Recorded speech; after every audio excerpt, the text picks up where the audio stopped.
Welcome to the Huberman Lab podcast, where we discuss science and science-based tools for everyday life. I'm Andrew Huberman, and I'm a professor of neurobiology and ophthalmology at Stanford School of Medicine. My guest today is Dr. James Hollis. Dr. James Hollis is a Jungian psychoanalyst and author of more than 17 books about the self, relationships, and how to create the best possible life. Some of the notable titles and topics of those books include Creating a Life, Finding Your Individual Path, as well as The Eden Project, In Search of the Magical Other, which, as the name suggests, is about relationships. He has also written about how to access our most resilient self in the book entitled Living Between Worlds, Finding Personal Resilience in Changing Times. During today's discussion, Dr. Hollis teaches us what questions we need to ask of ourselves on a regular basis in order to best understand who we really are and what we most desire at the level of vocation, romantic relationships, friendship, and family, and indeed in relationship to life's journey. What you'll quickly realize during today's discussion with Dr. Hollis is that while yes, he is trained as a Jungian psychoanalyst, he is also very firmly grounded in practical tools. That is, he teaches us the simple and yet practical tools that we can each and all apply on a daily basis in order to make sure that we are staying on our best path. We discuss how family dynamics that we grew up in, as well as trauma and attachment styles, combine with our unique gifts and indeed our shadow side as well, in order to drive us down particular trajectories in life that sometimes lead us where we want to go, but other times lead us astray. And when they do, how to get back on track. Today's conversation with Dr. Hollis is truly a special one in that he rarely does podcast appearances. In fact, we traveled to him to record this podcast.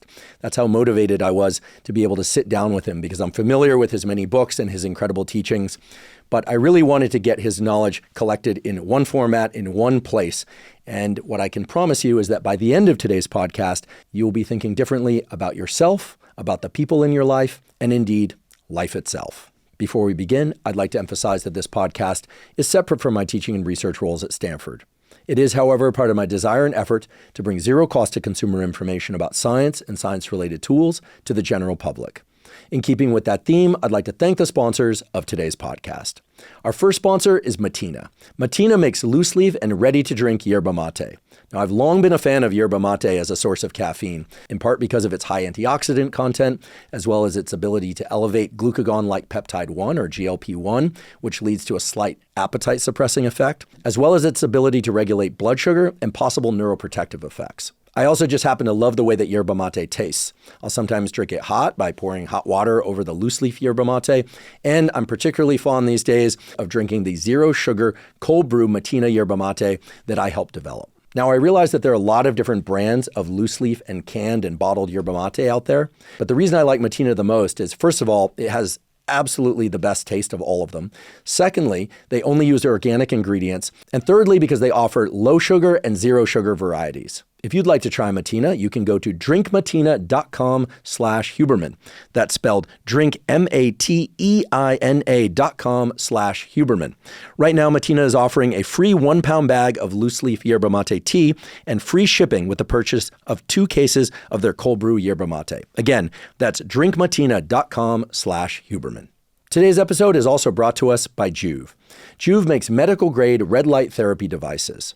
Now, if there's one thing that I've consistently emphasized on this podcast, it's the incredible impact that light, meaning photons, can have on our mental health and physical health. Red and near-infrared light has been shown to have profound effects on improving cellular health, which can help with faster muscle recovery, boosting healthier skin, reducing pain and inflammation, enhancing sleep, and much more. What sets Joovv apart is that it uses clinically effective wavelengths, emits a safe and effective dose of red and near-infrared light, and most importantly, offers the only true medical-grade red light panel available. I personally try to use the handheld Joovv Go unit, as it's called, every day, and especially when I'm on the road traveling. If you'd like to try Joovv, you can go to joovv.com/Huberman. That's JOOV.com/Huberman. Joovv is offering an exclusive discount to Huberman Lab podcast listeners with up to $400 off Joovv products. Again, that's joovv.com/Huberman. Today's episode is also brought to us by BetterHelp. BetterHelp offers professional therapy with a licensed therapist carried out online. Now, I've been going to therapy for well over 30 years. Initially, I didn't have a choice. It was a condition of being allowed to stay in school. But Pretty soon I realized that therapy is extremely valuable. In fact, I consider doing regular therapy just as important as getting regular exercise, including cardiovascular exercise and resistance training, which of course I also do every week. The reason I know therapy is so valuable is that if you can find a therapist with whom you can develop a really good rapport, you not only get terrific support for some of the challenges in your life, but you also can derive tremendous insights from that therapy. Insights that can allow you to better not just your emotional life and your relationship life, but of course also the relationship to yourself and to your professional life, to all sorts of career goals. In fact, I see therapy as one of the key components for meshing together all aspects of one's life and being able to really direct one's focus and attention toward what really matters. If you'd like to try BetterHelp, go to betterhelp.com/Huberman to get 10% off your first month. Again, that's betterhelp.com/Huberman. And now for my discussion with Dr. James Hollis. Dr. James Hollis, such an honor and a pleasure to sit down with you. I'm a huge fan of your writing, and I'm excited to talk to you today. Thank you, Andrew. It's a privilege to be with you. Thank you. Let's talk about the self.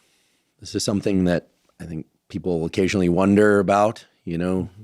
Who am I? We wake up every day. We have some stable representation of who we are in our name most of the time. And we develop a self, a story based on what we know about our parents, our siblings, our life. From the perspective of Jungian psychology, maybe psychology generally, how should we think about ourselves? Well, first of all, the idea of the self with a capital S, to distinguish it from the ego consciousness, that is to say, my conscious presence, as you and I are talking right now, is a transcendent other. It's a mystery. It's essentially governed by our instincts. It's nature seeking its own expression and its own healing. What I've seen in terms of the activity of the self through the years, it has two agendas. One, healing when injured. And secondly, expressing itself in the same way that the acorn becomes the oak tree, so to speak. Now, the ego, of course, is that little scintilla of energy that begins to cluster. We're born without an ego, but then there's this assembled shards of experience between the me and the not me that slowly accumulate, almost in tidal pools, so that I begin to differentiate myself from the other, my mother, let's say, or my father, or the object that is there. And you're right. We are an animal that seeks to understand as part of our adaptation to the world. And so we are narrative animals. We create stories about it. And our stories rise out of what we're experiencing at the moment. So you can see why a person born into a certain culture or a certain family of origin with its style of relating or disrelating, as the case may be, becomes the ground for defining that person's sense of self. So it's important to distinguish between the self and one's sense of self. The sense of self is who I think I am. At any given moment, that's very fluid, of course. Now, we have all kinds of internal clusters of energy that are called complexes, a term that Jung popularized. And complexes are splinter personalities, he said. So a person might say, why did I get so upset yesterday? What came over me? Or I don't know what I was thinking when I made this important decision. And that's our recognition that we were in an altered state at that moment, that something within us had been triggered, had sufficient energy to come up, usurp ego consciousness, and take it over. Actually, the term that Jung used in German meant possession. It's a state of psychic possession temporarily. We joke that lovers are fools or lovers are blind. So we know that people are they're caught in a certain projection onto the other. And, that ultimately gets, resolved into some sort of reality through time and experience with that individual. But in that state of being, one senses that one's making the right decision. And no one wakes in the morning and says, for example, well, today I think I'm going to do the same stupid, counterproductive things I've done for decades, but there's a good chance we will. Why? Because we have certain clusters of energy in us that are regularly triggered. When triggered, they catalyze a response in the ego that enacts that program. So it affects our body, it affects our script, And of course, it affects our perception of self and world. So, from the standpoint of therapy, one of the things we try to do is suggest to people you're not what happened to you, because one of our tendencies is to internalize whatever's happening to us. And thinking of that defines us. Of course, the younger, the less formed we are, the more we're likely to be defined by poverty or by disease or by alcoholism or by sexism or whatever the social constructs are into which we're born, as well as the psychodynamics of the family of origin. So in those circumstances, we all have a provisional sense of self. And if you have a culture that says this is who you are, this is what your orders are, your marching orders, here's your script, and the more authoritarian the culture, or the more traumatic one's environmental situation and family of origin, the more likely I'm going to be reacting to that. So when I've had an experience, I'm either going to repeat it, or I'm going to try to run from it, or maybe I'll be spending my life trying to treat it in some way that I'm not aware of. This activates many people into the healing professions, by the way, whether it's clergy, nursing, therapy, et cetera, that's often a sensitive child in the family who feels I have to try to stabilize my environment in order to sort of get things back to a normal state, whatever that might be, so that then it can be there for me. But of course, that never quite happens. The child can't fix a parent, you see.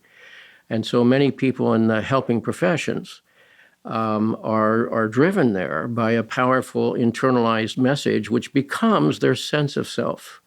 So it's a long-winded way of saying there's a distinction between the self, which is the natural organic development of this organism. As we're speaking, it's growing our toenails, digesting our breakfast, mentating, emoting, and so forth. Most of that's autonomous activity. It's kind of like the centipede. You congratulate the centipede on how well he coordinates all of his legs, and then he thinks, well, should I move this leg or this leg or this? And he's immobilized. These are not functions that we govern consciously, although we can interrupt them consciously. But something is there taking care of us. It's an organic unity, and that's what Jung meant by the self, capital S. Our sense of self is a different matter. And so one of the things that I've tried to emphasize in therapy is you're not what happened to you. Because we tend to be bound to our story that says either that's who I am, that's what I'm defined by, or I'm spending my life trying to differentiate myself from that, get away from that, perhaps. So again, our sense of self is very provisional. It evolves, and in any given moment, there may be something in the unconscious that's triggered. And of course, the problem with the unconscious, it's unconscious.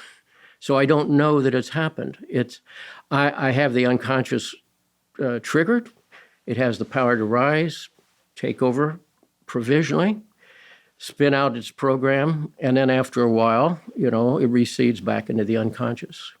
And as I said, sometimes people will stop and say, well, I wonder what was behind that decision, or why did I choose that path, or what in me is blocking me from doing what I know is right for me. As Paul said in the letter to the Romans, though I know the good, I do not do the good. Well, why not? Well, he saw it as insufficiency of will. But we know it's more than that. We know that there are unconscious factors at work that have a certain autonomy. And the more unconscious they are, the greater their autonomy will prove to be. If they are unconscious and they're driving us sometimes into states, other times traits, and that's perhaps an interesting discussion in and of itself, is, what's the difference between a state of mind and body and a trait. But if it's unconscious, what chance do we stand to overcome these things? How does the awareness come about? Can we do it on our own? Does it require a reflection from a trained professional? And if so, when we become conscious of something, does that immediately flip a switch? Or does it require constant returning to, seeing and forcing the unconscious to become conscious over and over again? Sure. Well, those are great questions. First of all, Again, none of us rises saying we're going to be counterproductive today, but we will because of the autonomy of those clusters of energy within us. Now, I've said to many people who've asked that question, well, start with your own life. Look to the patterns that you have. A pattern is an indication of some cluster of energy, whether it's outward or whether it's inward, that you're carrying with you. And we don't do crazy things. We always do logical things if we understand that what we're in service to intrapsychically.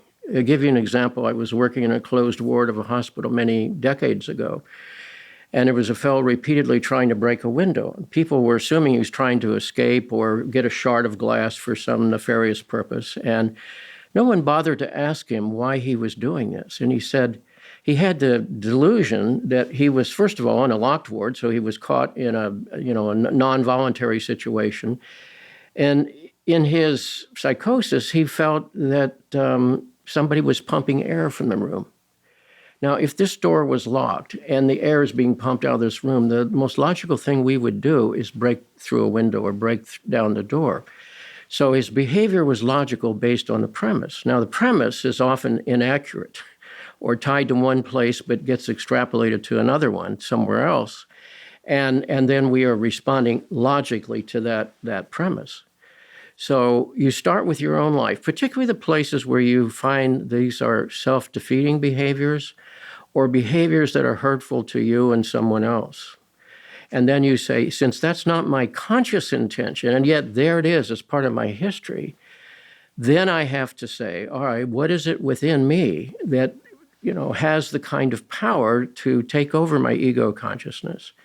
Now, just to back off for a moment here, I think we're only conscious in the ego dealing with reality a few times during the course of a day. My favorite analogy is when you get up in the morning and you step in the shower, it's too hot or too cold, so you change the water temperature. Well, that's the ego in its proper function. It's being adaptive to its reality. It's being protective at that moment. It's achieving the optimum situation for you. But from the rest of the time on, when that same ego is flooded by other material, some of which is conscious, who gets the kids today after school, how do I get to the work on time, etc.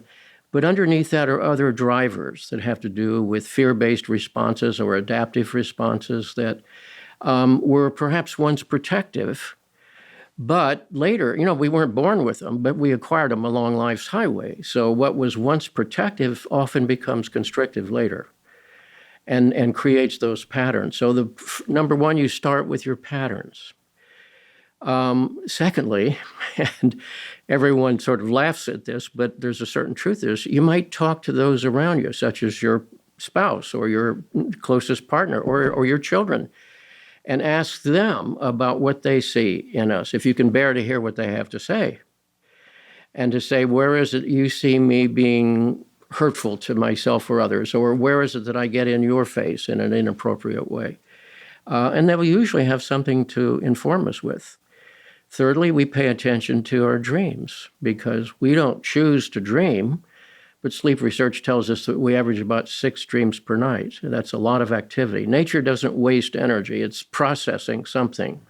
And it's not just processing. If we pay attention over time, you begin to realize it has a point of view. Another way of putting this is the psyche, which is the term I would use here, and that's the Greek word for soul, by the way. The psyche, has its own intentionality. It's omnipresent, and it's commenting. And it comments in terms of our feeling function. You don't choose your feelings. Feelings are autonomous responses to what has happened. You can repress them, suppress them, anesthetize them, project them onto others, but you are, in the end, a creature that has an autonomous feeling response. Secondly, we have energy systems. If I'm doing what's right for me, the energy's there. The flow is there. We can mobilize our energy, and we have to in life, to get up and feed the baby at 2 a.m. or, put in our 40-hour week or whatever the requirements are. But over time, forcing the energy system leads, as we know, to boredom and burnout and ultimately depression, often with self-medication attached to that. Thirdly, we have dreams, which comment. Fourthly, most importantly, is the question of meaning. If what we're doing is meaningful, as understood by the psyche, it will support us, even in the face of suffering and sacrifice and so forth. If what we're doing is wrong, as seen by the psyche, then over time it begins to pathologize. So you take that word psychopathology, literally from the Greek it means the expression of the suffering of the soul, which I think is revelatory. The expression of the suffering of the soul. Now, that seems to me obligatory to take seriously. If my soul, and again, that's a metaphor, people look for the soul throughout history, and you can't find it in the pineal gland, for example. No. The soul's a metaphor for the organic wisdom of that natural being that we are. The soul is a metaphor for this purposeful expression of the organism. It is purposeful.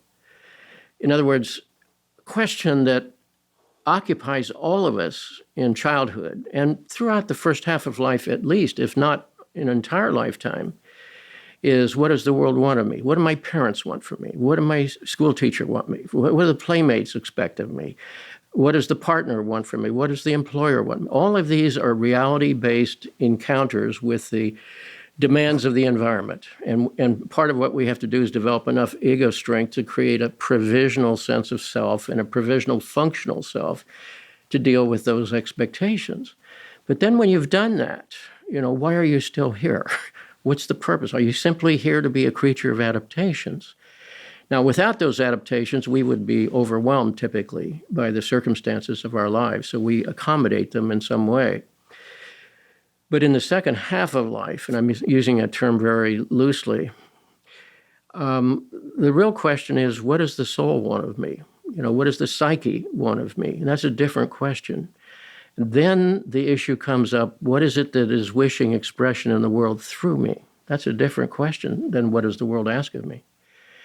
The people that we would most admire in history are people who in some way found and lived out what the soul was asking of them. It didn't spare them from suffering, sometimes even martyrdom. It doesn't spare you from conflict and pain, maybe isolation, maybe exile, but you're fed by the purposefulness of it. Take that away and life is pretty empty. And of course, we live in a culture where there's this enormous barrage of external stimuli. Well, buy this, purchase that, do this or that, the latest thing and this or that, the newest shiny thing. And the more I'm seeking to define myself through that environmental summons, the more likely I'm going to be estranged from something inside. All of us know it, but we don't know what to do about that at some level. And typically, it has to hurt enough inside to bring a person into therapy.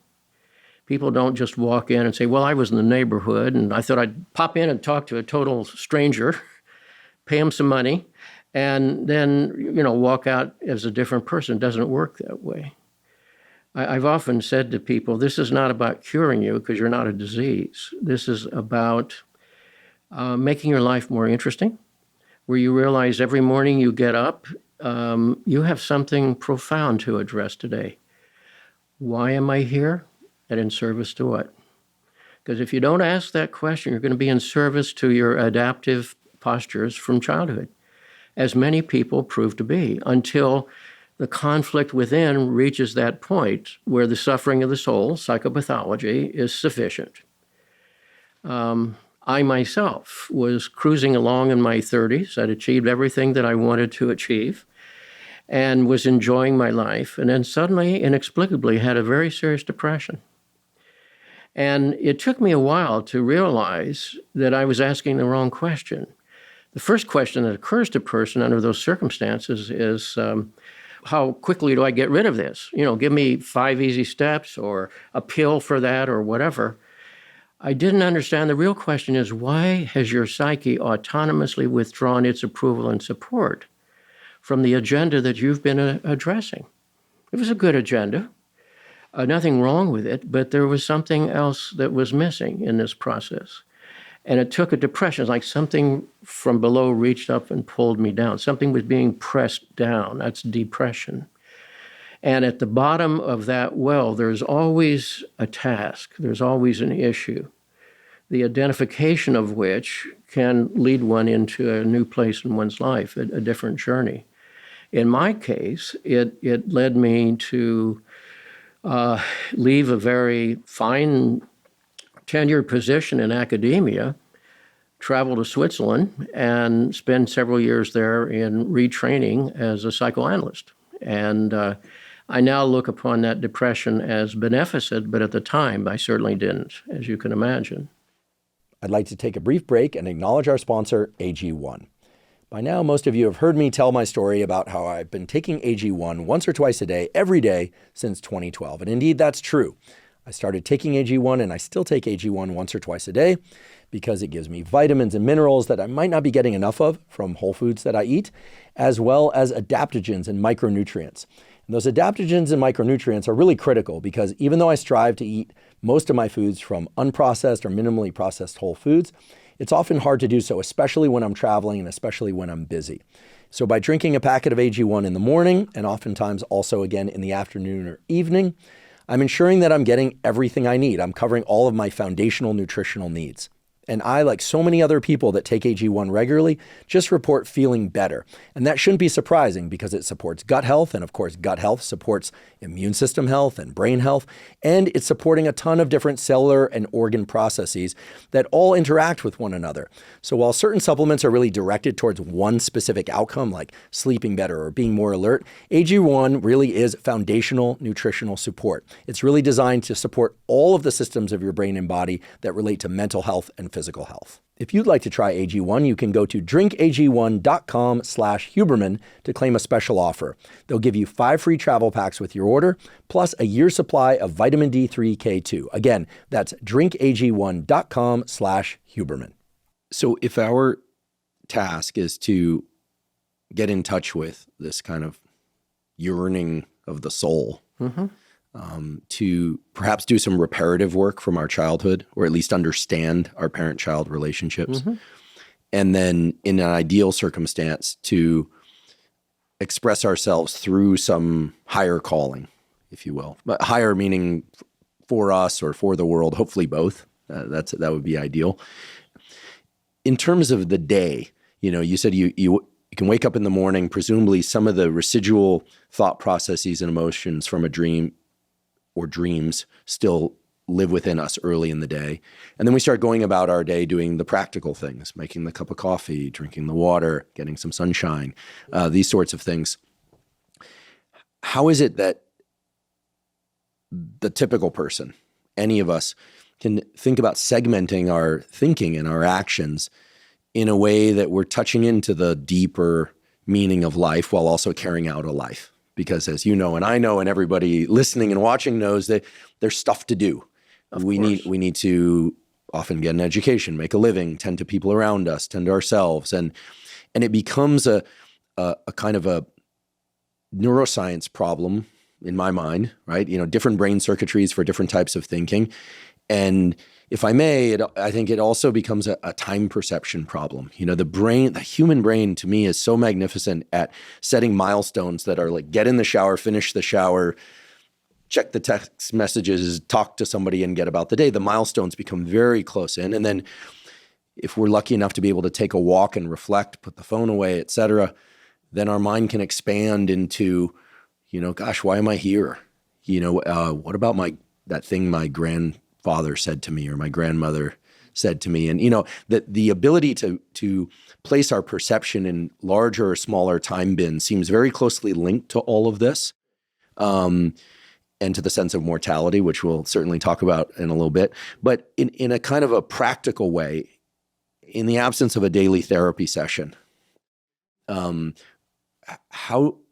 do you suggest people start to segment or compartmentalize in a way that's functional? For instance, should people set aside 15 minutes each morning to just think about why they're on this earth, and why they're doing and what they're doing, as opposed to just doing?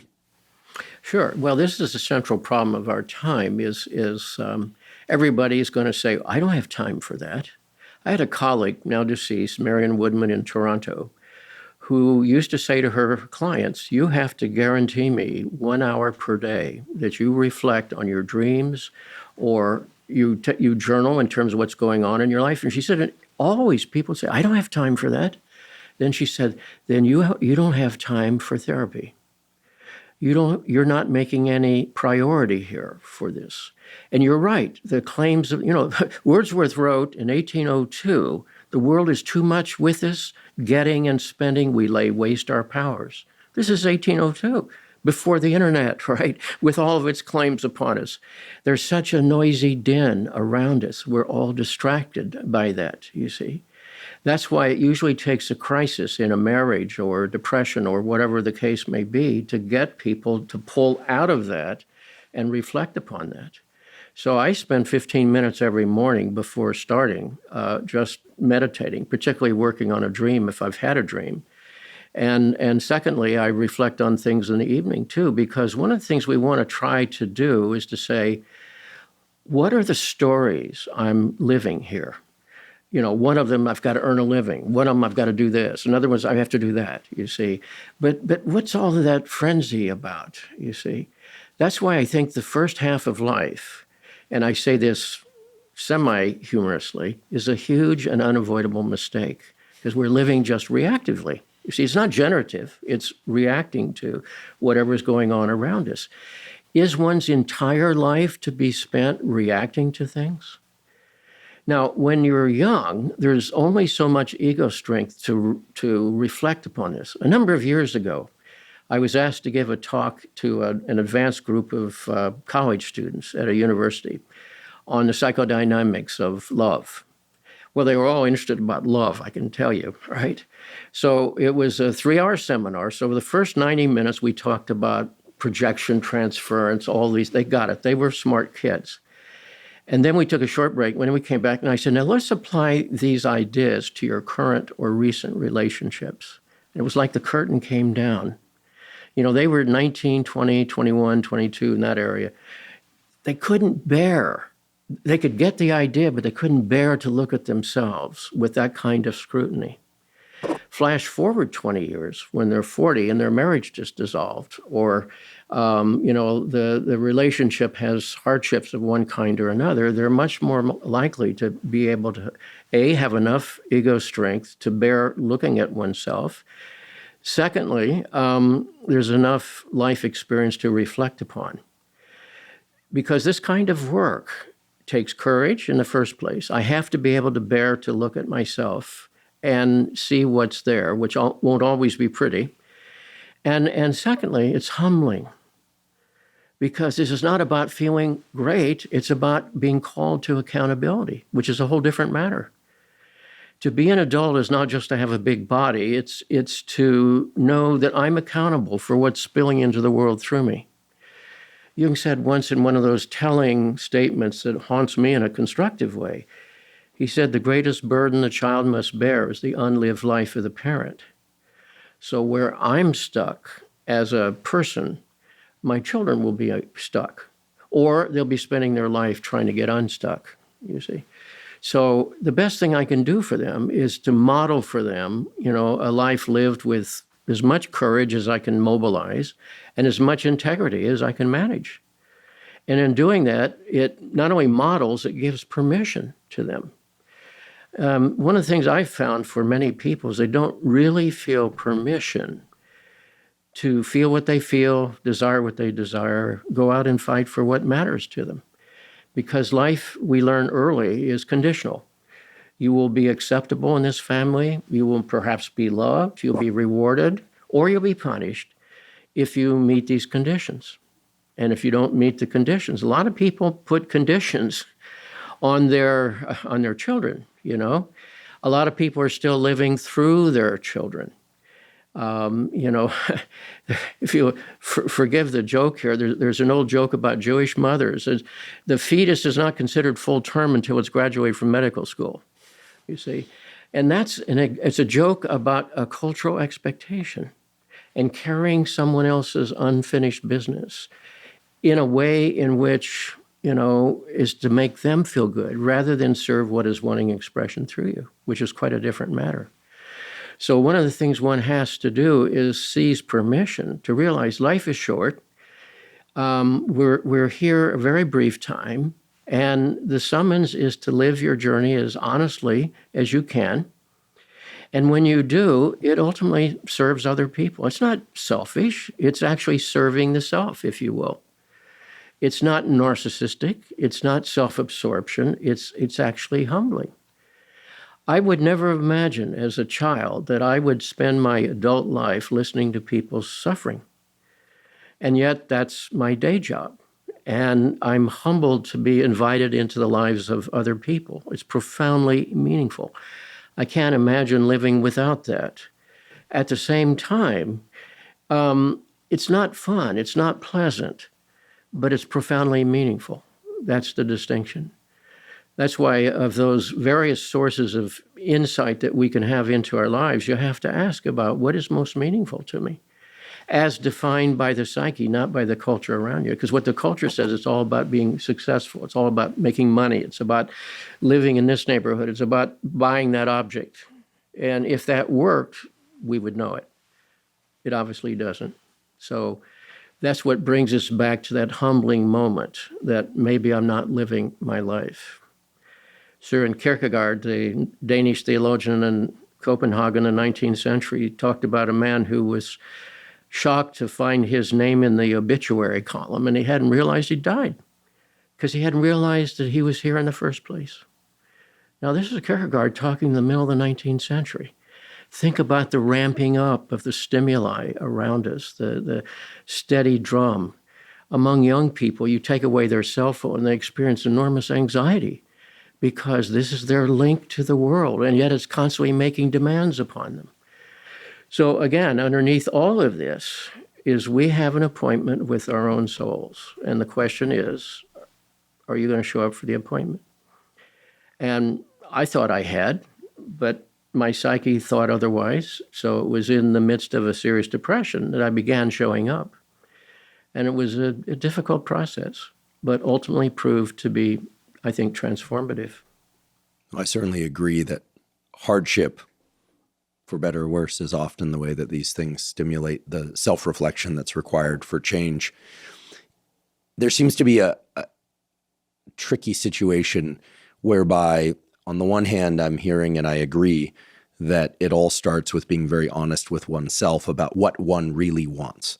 Yeah. And I love and thank you for mentioning this 15 minutes in the early part of the day, perhaps ideally 15 minutes at the end of the day, where one takes time away from input from others of any form, electronic or otherwise, to just reflect on what's inside and the messages coming up through dreams and reflection, et cetera. So important. Mm-hmm. And may I just add another Please. piece? Forgive the interruption, but I've often said to individuals, it's not so much what you believe, feel, or do, it's what it's in service to inside of you. That's an important distinction. So I may think I've done a good thing when it's really an old codependence, or it's a way of avoiding conflict, or it's a fear-driven response.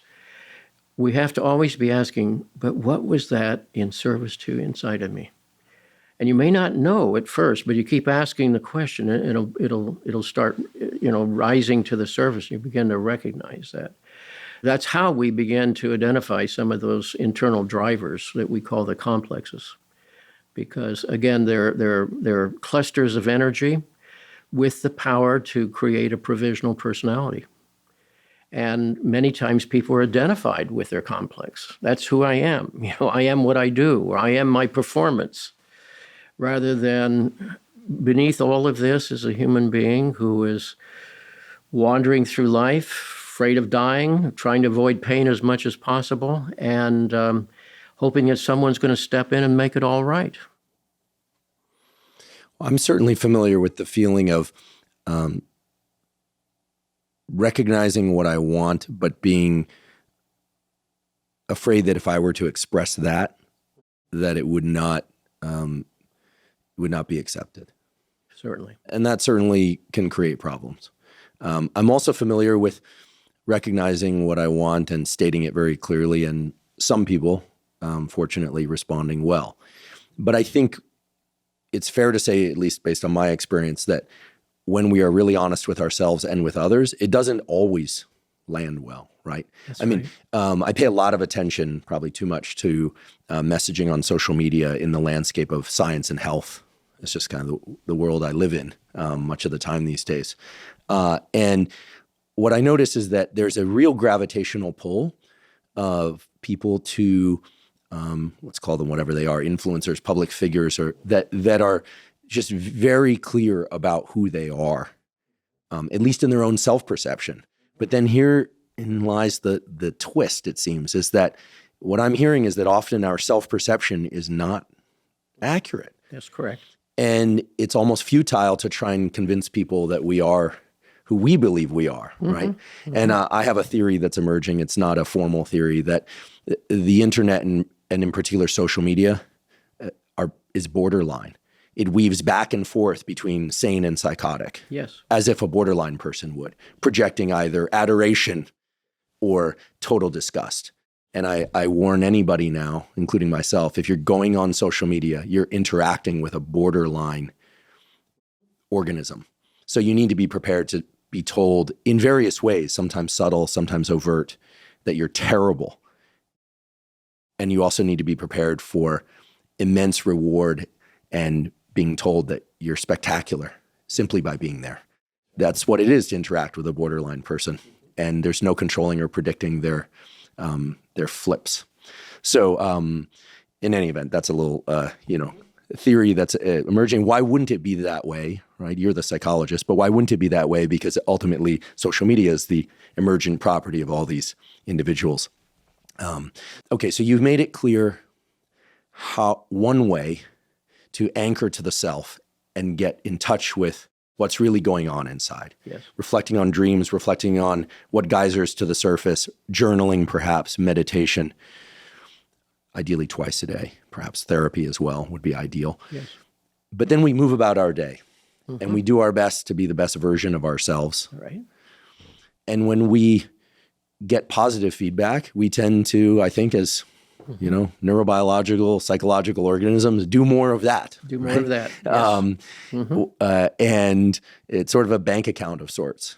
We're going for a net positive balance. And we tend to do less of the things that give us negative feedback, except perhaps go to social media where people seem to go on there specifically for friction-based interactions as well, which is its own thing. So as we move through life, first half of life, second half of life, how is it that we can orient in time, as I kind of put it before? How can we carry out these daily or weekly or maybe yearly reflections in a way that really serves us well? I mean, do you recommend one day a week stepping away from everything? Do you recommend doing retreats of sort? Do you recommend that people keep a life journal? Is the story and seeing how one story evolves, is this useful? What I'm trying to do here is kind of orient people to some practical tools. Sure. Because I think at some level we can get pulled down currents of any kind. That's right. And ideally we stay out of deep pathology. Mm-hmm. But even if we hit the rumble strips and go back over and over again, this is important work, right? This is about being the best version of ourselves, and society benefits from that. So are there more macroscopic things that we can do? Or is it just a daily chip away, 2 meditations, ideally therapy, journal, and just anchor down? Do we ever get to relax? Well, of course. First of all, there's no formula that's applicable to everybody in their life circumstances. The word psychotherapy literally means from the Greek to listen to or pay attention to the soul. However you go about doing that is right for you. It's up to you to figure that out. And for some people, it'll be working in nature. For others, it'll be working with their hands. For others, it'll be through some creative enterprise or working with their dreams or meditating or whatever. I would say whatever helps you step out of the stimulus response melee that we call our daily life is likely to be helpful to you, either because you rest and you restore the psyche and or you have some reflection upon it. You recollect yourself as it is, right? You remember the self because we get unraveled. I often have the feeling of getting unraveled in life where, this calls you and this calls you and this calls you and that calls you. And it's just pulling you away from some center here. And again, this is not about self-absorption. But if I'm not in connection with something abiding here, my behaviors or choices there are not going to be very helpful in the long run, you see. They're going to be merely responsive to the demands of the environmental circumstances.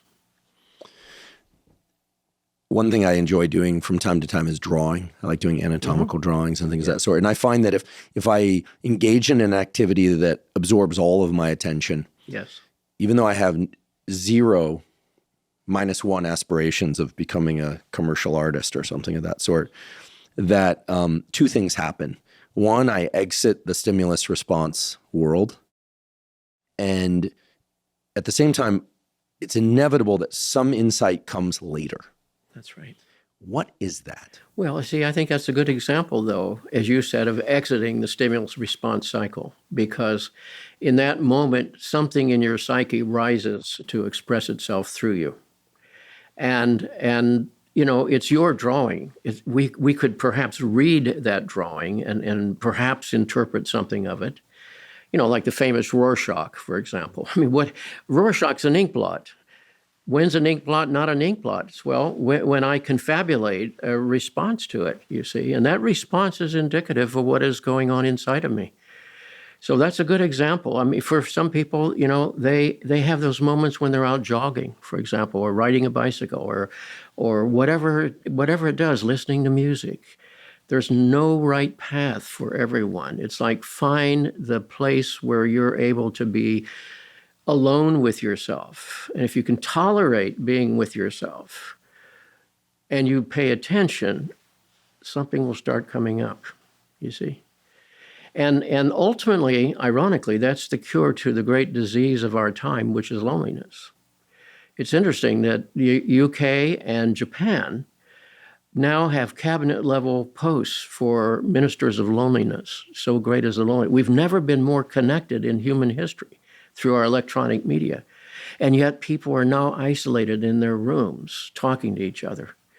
And I saw a cartoon, it was probably New York or somewhere, where a couple was getting married, and the minister says to the couple, well, text each other, I do, It was ultimately a joke about how we are so media dependent now that we're disconnected from each other. And so whatever it is that helps you link to something in here. Jung asked this question, which I'm also haunted by in a constructive way. He said, we all need to find what supports us when nothing supports us. Mm-hmm. And that's ultimately the cure for loneliness, that there's something inside of me that knows me better than me, is working hard to bring about a healthy response to whatever life brings. And it has a purposefulness to it, an intentionality, an expression. And when I'm in touch with that, I feel that sense of wholeness and purposefulness. When I'm out of it, it's when I start unraveling, so to speak. And that's how we get exhausted and burned out and so forth. So again, I use that word recollecting, remembering. It's like pulling the pieces back together again in some way. So what Shakespeare said, knitting the raveled sleeve of care, you see. He was using the same metaphor of being unraveled in some way. I love this notion of spending time alone and accessing one's deepest resource for self-care as a way to deal with loneliness. Because ultimately, I also completely agree that stimulus response is the hallmark of text messaging. There can be useful aspects to text messaging, of course, coordinating plans, et cetera, and communicating. But certainly social media, it's we have a stimulus response device. Some people think of it more like a slot machine, but it never actually returns the jackpot is the issue. And I also think that social media can be terrific for educating and learning as well. Certainly much of what I do or strive to do. I think time alone is incredibly beneficial. So thank you for highlighting that. And also that it doesn't take much, maybe even a half-hour walk or something of that sort. If I may, what do you think happens when we exit that stimulus response mode? Do you think the unconscious mind is revealed a bit more to us? Yeah. And I think of the unconscious mind, a former guest on this podcast, a psychiatrist, described the unconscious as kind of like the iceberg that's beneath the surface. There are all the stuff going on that we're entirely unaware of. Do you think that the water recedes a little bit? Oh, absolutely. Because there's no room for the expression of whatever's wanting to be acknowledged within us when we're constantly responding to our environmental demands. One of the things I try to do is walk a mile every day. I've gone through some health issues in recent years, and so I'm sort of in a physical recovery stage of life, and I walk a mile a day, even though it's physically difficult. And I find that revelatory because I'm focused on being present here rather than all of the distractions there. And that's one of the things that I have found a form of meditation, if you will. And what comes up for me is often surprising. I've talked before on the podcast about meditation, clinical hypnosis, something called yoga nidra, which is a self-directed relaxation. I sometimes call it non-sleep deep rest, et cetera. And without taking us on a tangent, I raise this because we keep talking about meditation. And I think to a lot of people, meditation sounds like something esoteric. To me, as a neuroscientist, meditation is a perceptual exercise. It can be done to enhance focus by focusing on a specific location behind the forehead or looking at a light. It can be an open monitoring meditation where you're intentionally not trying to focus on any one thing. But at the end of the day, it's a perceptual it's a deliberate perceptual shift. Much in the same way that if I decide to, listen to an opera with my eyes closed, in some sense, it's a meditation. It's a deliberate perceptual shift. So a deliberate perceptual shift that we're calling a meditation, which I think is a great label for it, that is directly aimed at better understanding one's own unconscious processing so that one can then lean into the stimulus response parts of life with more intentionality, with less opportunity to hit the rumble strips or go into the gutter. With a more authentic response to it, you see, because it's more likely to be coming out of me rather than simply being reactive. I think that's the important thing. What's so important about what you're saying is that for years now, we've heard about, meditation being important as a way to intervene in the stimulus response process. Yes. And people say, be responsive, not reactive. And it all sounds so wonderful, just as being gritty and resilient sounds wonderful. But one of the things that's really important here that you're raising is that there are methods to do this. They almost always involve going inward or someone who can see what we can't see, pointing out blind spots in us. That's right. Well, I think, again, the issue is to still the traffic inside and be present to the moment in whatever way that is. That's why I said a person can meditate by work of the hands or by walking or something that pulls one out of the cycles that are running their little script over and over and over. So there are many forms of meditating. And, ancient traditions have revealed that too. There's walking meditation and so forth. And you mentioned music. I think that's another example. To listen to music, I think, takes one out of, Nietzsche said once, without music, life's a mistake. And I think what he was getting at was there is a sense in which music has no purpose except being itself. So when we're really present to the music, we were in the midst of being. We're at spring right now, as you and I are talking, and it's beautiful in the neighborhood. And so I've been watching the flowers emerge and so forth. And simply being present to that means some of that other traffic is stilled. And then I return and the traffic resumes. But maybe I have a little more of a sense of who I am and from whence I'm responding, you see, as a result of that recentering process. You know, the Zen folks talk about being no-minded. I think it was their way of talking about being present to this moment, but not consumed by the demands of this moment. And that's a difficult thing to manage, but it's essential. I'd like to take a brief break and acknowledge one of our sponsors, Waking Up. Waking Up is a meditation app that offers hundreds of guided meditations, mindfulness trainings, yoga nidra sessions, and more. I started meditating over 3 decades ago, and what I found in the ensuing years is that sometimes it was very easy for me to do my daily meditation practice. I was just really diligent. But then as things would get more stressful, which of course is exactly when I should have been meditating more, my meditation practice would fall off. With Waking Up, they make it very easy to find and consistently use a given meditation practice. It has very convenient reminders, and they come in different durations. So even if you just have 1 minute or 5 minutes to meditate, you can still get your meditation in, which research shows is still highly beneficial. In addition to the many different meditations on the Waking Up app, they also have yoga nidra sessions, which are a form of non-sleep deep rest that I personally find is extremely valuable for restoring mental and physical vigor. I tend to do a yoga nidra lasting anywhere from 10 to 20 minutes at least once a day. And if I ever wake up in the middle of the night and I need to fall back asleep, I also find yoga nidra to be extremely useful. If you'd like to try the Waking Up app, you can go to wakingup.com/Huberman to try a free 30-day trial. Again, that's wakingup.com/Huberman. Perhaps we can talk about the shadow, this notion of the shadow. Sounds very ominous. What is the shadow, and are people aware of their shadows? And if they're not, how can they become aware of them, and how can they work with them? Well, a shadow was Jung's metaphor for those parts of our own psyche and or our affiliation with groups, for example, whether it's a religious group, educational group, a national identity, that when brought to consciousness, we find troubling, perhaps contradictory to our values, or inimical to our sense of self-worth or something like that. For example, typical shadow issues include our capacity for jealousy and for envy, for aggression, for greed, et cetera, et cetera.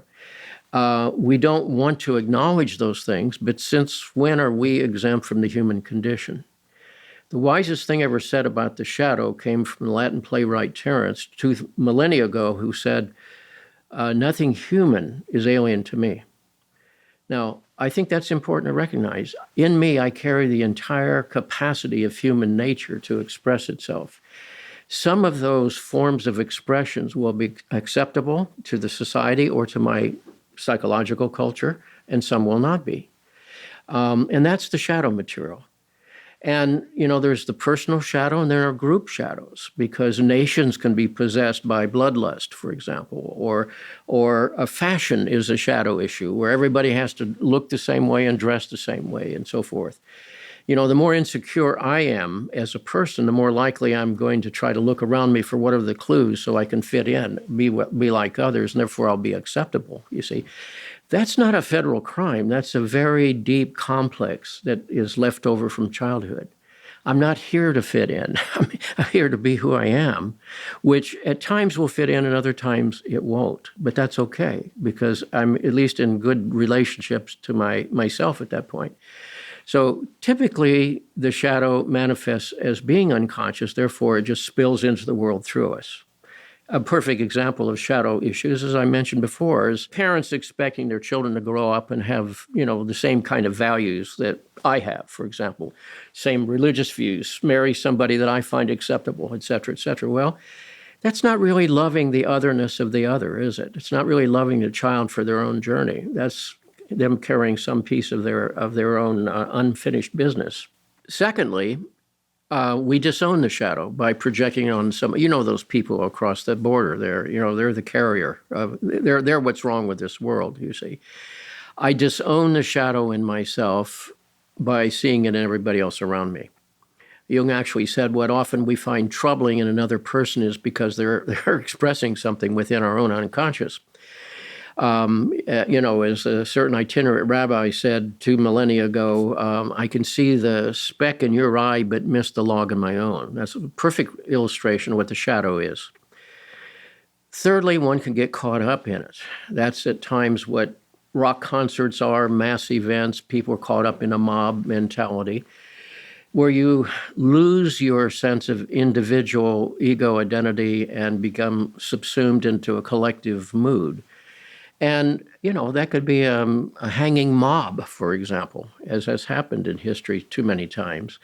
And it could be a force for good or a force for evil. But again, the larger the group, the lower the level of consciousness of the individuals in that group. And then fourthly, we recognize it in ourselves. In a speech at Yale University in 1937, Jung said, a person who could look at their own shadow and own it, he said, now has a large problem because they're no longer to blame others for what goes wrong in their life. They have to acknowledge that within themselves. And he said further, it's the single best thing you can do for your society. This is not navel gazing. This is how you lift your unfinished business off of your partner, your children. Take it back yourself, which is a loving thing to do and a civic-minded thing to do if you look at it collectively here.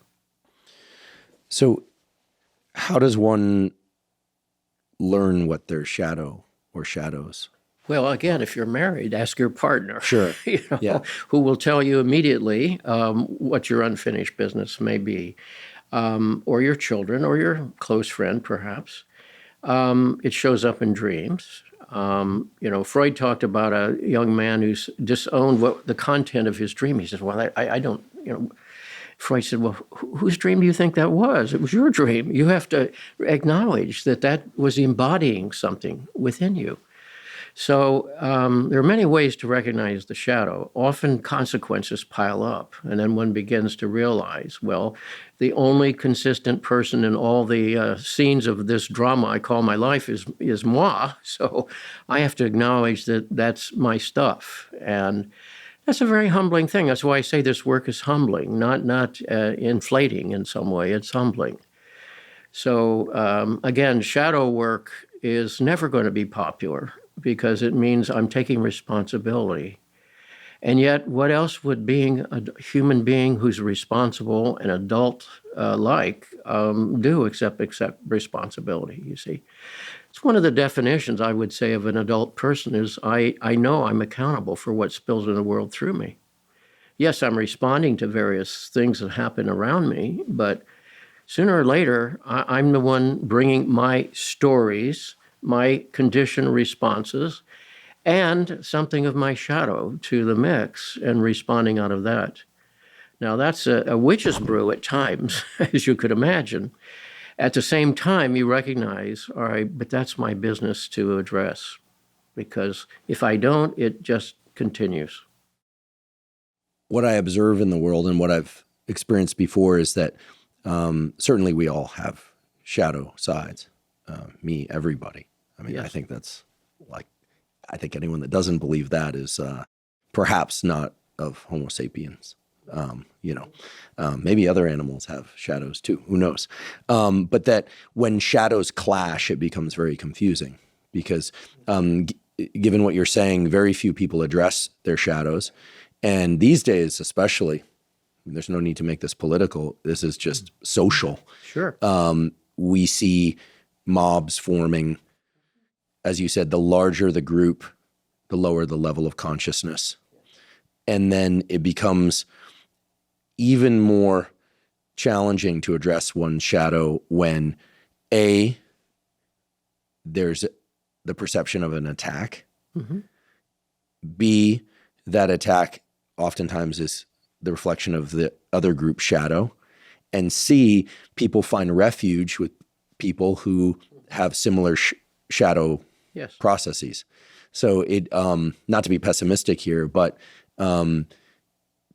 perhaps the answer is what you referred to before, is to go inward to the self, work with somebody or somebody close to you that has your best interest in mind, truly best interest in mind, and then try to resolve that.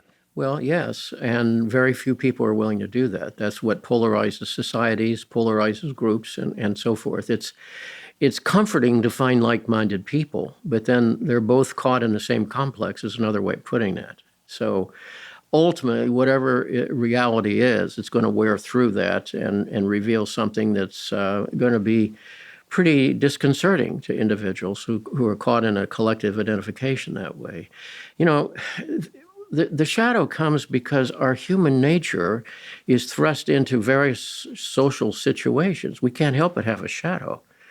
You know, I mean, we have to socialize a child. We learn to use a knife and a fork and not take our siblings' food and that sort of thing. You learn to look both ways before you cross the street. There's socialization that's important, and yet the greater the socialization, the more likely there's going to be an interruption. I mean, think about those cultures where people are forced to dress alike for some form of unity or conformity. Think about where a person might have a special gift or talent, but it's not appreciated in family X or Y. Well, where does that natural form of expression go? It pathologizes as depression, or it comes out in compensatory dreams or in projections onto someone else, or it makes the person ill. You know, the unlived life can make a person ill. There's a sickness unto death, as Kierkegaard talked about it. You know, it's that sickness where the human spirit is being repetitively violated, and much in our culture violates our spirits. And spirit is not something you will. It's something that is the quickening of life's energy in service to something. And if your family or your situation imposes itself upon that. To give a quick example, my own family of origin was one in which they were, by the circumstances of decades ago, unable to attain an education. My father worked in a factory. My mother was a secretary. And for them, life was a series of shaming events and overwhelming events. And the message to me, both overt and covert, is don't go out there. It's too big. It's too much. Stay here and we'll take care of each other.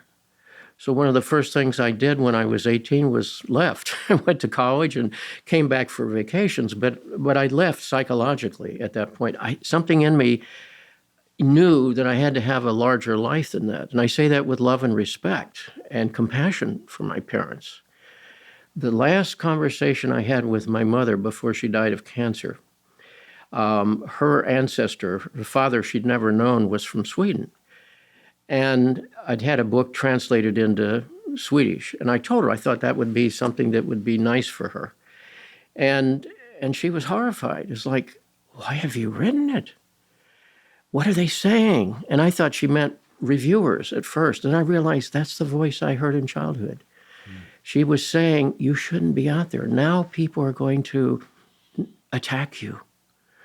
This will draw attention to you, you see. And her intention was protective. In her last days, actually, before she died, she was more afraid of what people thought than whether her son was living his journey or not. And I say this with grief for her. And that was the message of childhood, you know, it's too much out there.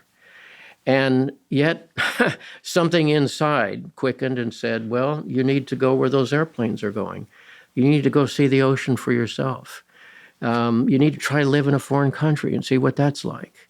Was that easy? No, it was doubly hard because of the messages I had, but it was just necessary.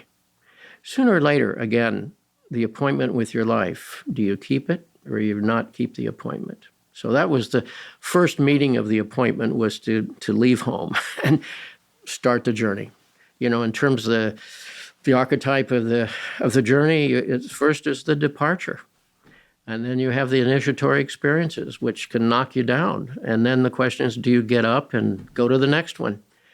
And sooner or later, something begins to change inside, and you begin to feel that this is the journey that's right for me. It's very moving to hear, because we hear that we become our parents, and yet I've never believed that. I believe that for whatever reason inside us, that we either adopt their traits unconsciously or consciously, or we resist them 180 degrees in the other direction. Mm-hmm. There doesn't seem to be a 90-degree response. That's right. As your example beautifully illustrates, that there's something in the brain and in the human psyche that either says, yeah, okay, like that's just the way life is, for better or worse, or says no. And, I feel, I'm 48 years old, so I'm still learning to be a full adult. I like to think there's some neuroplasticity left. Science tells us there's neuroplasticity throughout the lifespan. So I do believe that. But I feel like so much of being an adult, perhaps just being a human being, is about learning to stand one's ground and say, no, that's me, and this is what's right for me, and you're wrong, crazy, or just different, and we agree to disagree.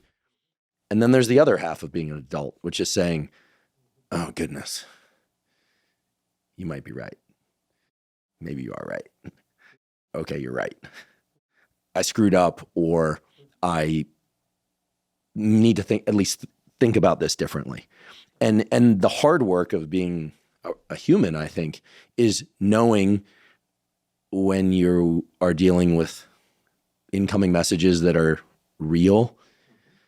They could be from a healthy source or an unhealthy source. It's complicated. And this is why I mentioned this thing about the internet and social media in particular earlier. I do believe it's borderline.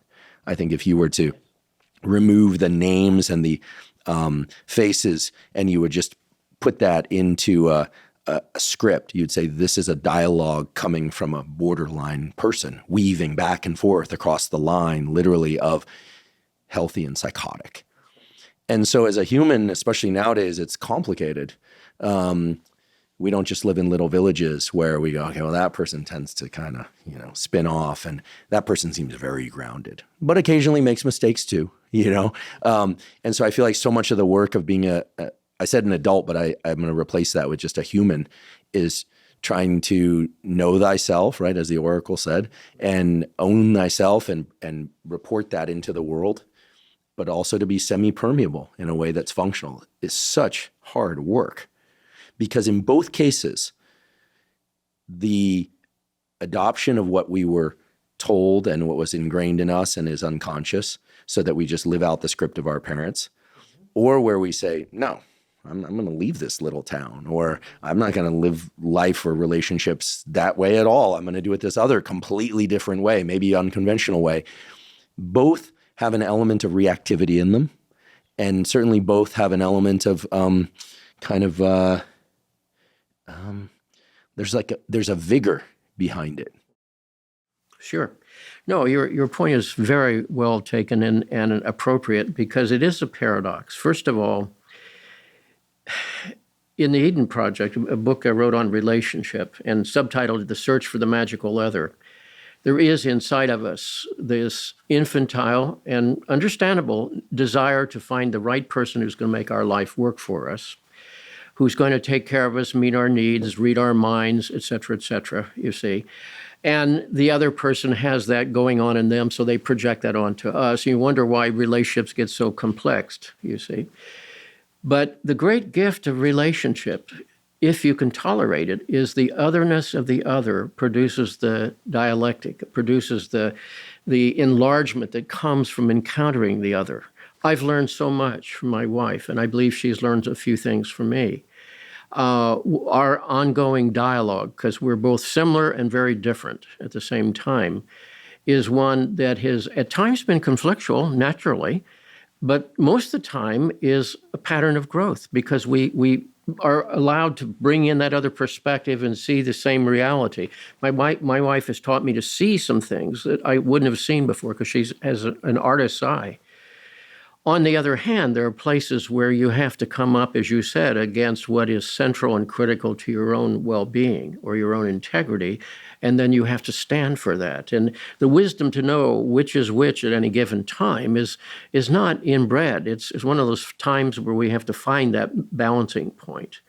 between legitimate dialogue and compromise and sacrifice in a relationship. There's a place for sacrifice. But at the same time, there's a place where you have to say, all right, but I also have to separate myself here and stand for this on the other side of that. And, it takes a Solomonic wisdom to know always what's right. But over time, I think one can get a sense of what that's about. So, again, that's why we have to individuate as individuals by definition, but also in relationship. Because it's the otherness of the others that pulls us out of that self-referential system. Otherwise, we get caught, in a circular dialogue among our complexes, for example. As Jung said, it's important to go to the mountaintop to meditate, but if you stay up there too long, you'll be talking to ghosts, Your complexes will be caught in this looping cycle. And you need the other to pull you out of that into the presence of the other. And it's out of that the third comes. Joseph Campbell made an important distinction once. He said about committed relationship, he said, if you're constantly sacrificing to the other, you'll grow resentful. But if you're sacrificing to the project the two of you've launched together as a friendship or a marriage or whatever form it takes, you can do that in a very constructive way. You're fed by that because you're mutually committed to the project that this relationship represents. And that's an important distinction, I think. Yeah, given that 50% or more of marriages seem to end in divorce these days, I think that statistic still holds. Do you think that can be largely attributed to people not arriving to those relationships with the mindset you just described, people not arriving to those relationships having a deep enough understanding of themselves prior to that, or something else? I think all of the above. First of all, young people tend to marry and make babies, understandably. And then 20 years later, in some way, they're a different person. And it's very hard for the premises that brought them together to still obtain in a developmental and honest way, many years later. When you reach that point, then there's a time for renegotiation, or if need be, unfortunately, the dissolution of that relationship. Because I had a colleague in New Jersey years ago who worked exclusively with couples, and she talked about starter marriages. And she said, I would never say that publicly because that sounded too pessimistic. But she said, if you're lucky, your starter marriage will be a good one that will evolve and so forth. But for most people, that which brought them together was running from their parents or replicating their parents' relationships or their insecurity about themselves. Therefore, they bonded with someone else who was going to take care of that for them. Whatever it was, it's been outlived. Their own natural development, their life circumstances have changed, and then it brings about, the necessity of some very difficult decisions. So, marriage is an institution with the best of intentions that is sorely tested over time. And, sometimes it'll survive the test. I would not automatically applaud if somebody's been married 50 or 60 years. I would ask what has happened to the soul of that person in that relationship. Has it grown? Has it developed? Did they mutually support each other's growth and development? Or did something get stuck at that point? And our early family of origin dynamics still dominating that relationship? And from the outside, we usually don't know the answer to that question. But inside, you'd have to say, what has happened to this person? And the same is true with parenting. Parenting is very, very difficult because we'd like to think we know what's right for our own child, but then they have to spend a good part of their life trying to get away from us in some way, as we did ourselves, you see. And then if you remember that, then you're a little more likely to say, I really don't know what's going on here, but I have to pay more attention to what I think is wanting expression through my child and support that rather than assuming that they're going to grow up and replicate our lives and our values, as I've said before. Given the number of people who do deep introspective work, either by themselves or with a trained professional, perhaps should surprise us that 50% of marriages do survive. Yeah, in a way, yes. And those that survive are not necessarily good marriages in the sense in which the person is growing and developing. They may be stuck. They may be afraid of the alternatives. They may be bound by economics, for example, or cultural forms. So again, from outside, you don't know what's happening inside the soul of that individual. And it's very important for us to not judge them for that reason. Earlier, you described the painful work, sometimes painful work of really addressing what one wants and really getting in touch with one's soul, psyche, and how society, or we think society, might not approve of that. And yet, when I think about popular culture, oftentimes it's the people that seem to be living in their own truth that are most celebrated. That's true. Like there's something about the crowd. I've shifted from mob to crowd here to make it sound more benevolent, but it's still a mob that cheers on the person who really seems to be in their, we say full expression or living in their truth, but who just comes out and says like, yeah, I don't really care what they're saying about me or what people think. I know me.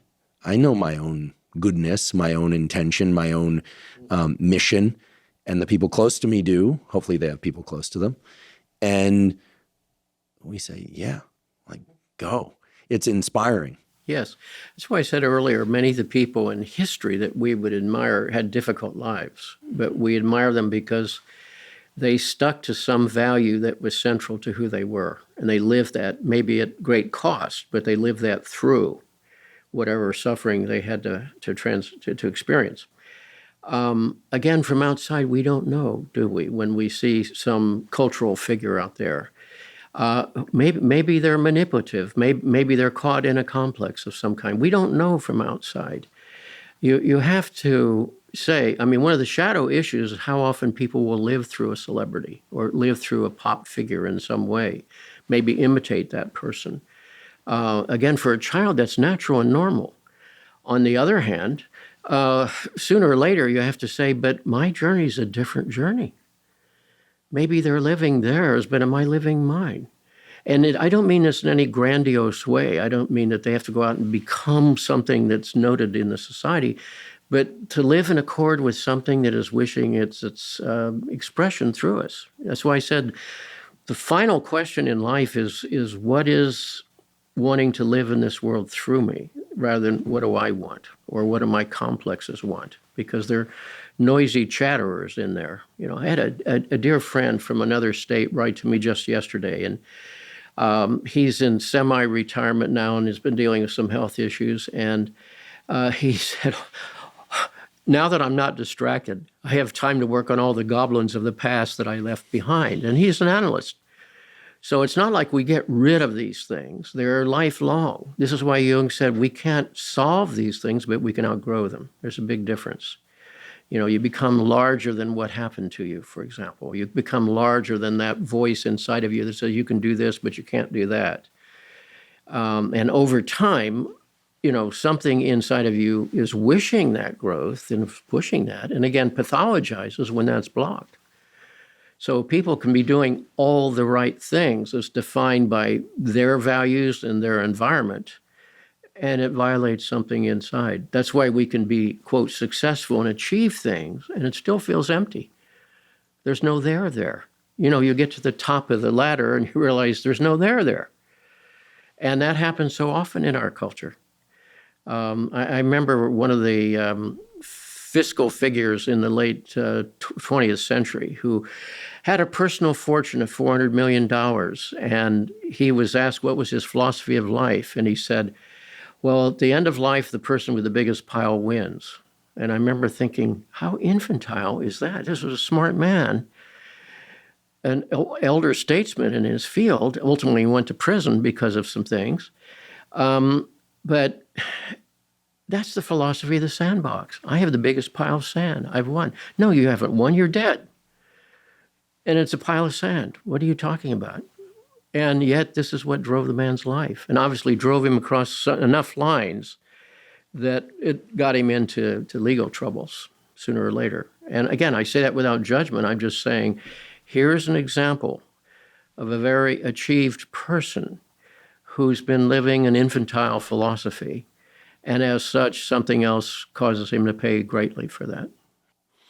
Yeah, well, I certainly can say that despite having pursued work with a lot of vigor and career, that without question, friendships and relationships are the most important thing. There's just no question, right? Especially when things get hard. That's right. You know, I actually have a list in this very book. I won't flip to it now, of the people that I'm just really blessed to call close friends, like real friends that you can count on.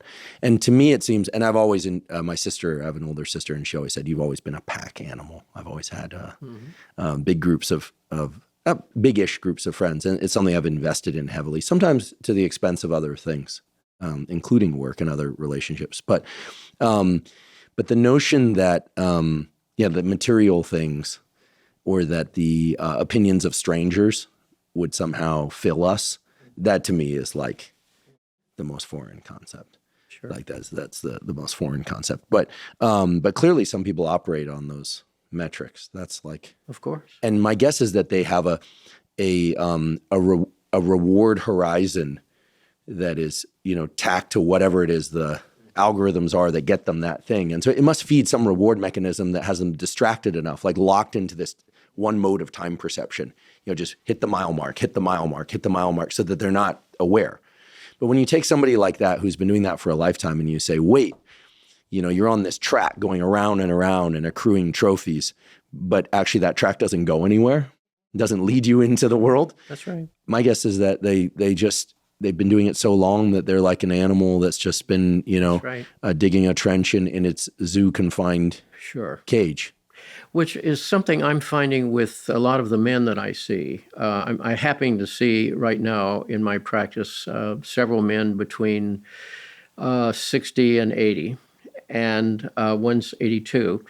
And of course, they've been conditioned to work. And then suddenly, on Monday morning, you have to stop and think who you are. You get up and you go to work and you do what you've done all these years. And then suddenly you don't do that. And what are you going to do? Well, you say, well, I'm going to go play golf every day. Well, okay, go do that. But typically, within 3 or 4 months, the depression comes. And they'll think about, well, I need to get back into doing this or get doing that, you see. So often, we find people defined by exactly that kind of mentality. I've finished the first lap, so what do? Run another lap and run another lap. And you realize you keep coming back to the same starting point. That's why I say it's not what you do, it's what it's in service to inside that makes a difference. So is that person being successful by external standards? Yes, whatever that means. Does that mean that their psyche is going to cooperate and give them that genuine sense of satisfaction in something? No, it won't. It's autonomous. It's not going to get co-opted into that. And sooner or later, chickens come home to roost. And then you have a depression, as I experienced. And or you find your relationships are in tatters all around you. So sooner or later, no revelation on my part, nature will express itself. And if we live long enough, then everything that we've pushed underground is going to be coming up. You mentioned men in particular, so now would probably be a good time to ask about men in particular. You wrote Under Saturn's Shadow, which is how I initially learned about your work, and then I listened to some of your lectures online. I'm still in the process of reading your other books, but let's talk about archetypes, stereotypes of men and women, with the intention, of course, of better understanding what's real as opposed to what's stereotype. So in the let's call it the 1930s, 40s, 50s, 60s view of men in the United States and elsewhere, there was this notion of kind of like the Stoic and work and duty and to some extent a fair amount of mystique, right? Like it wasn't really because with fewer words, we have less awareness, at least, of what people are saying. Who knows what they're thinking, whether or not they talk a lot or not. But there was this idea of the the male as somebody who did stuff, maybe thought about it, but didn't really talk about it much. Nowadays, things have changed.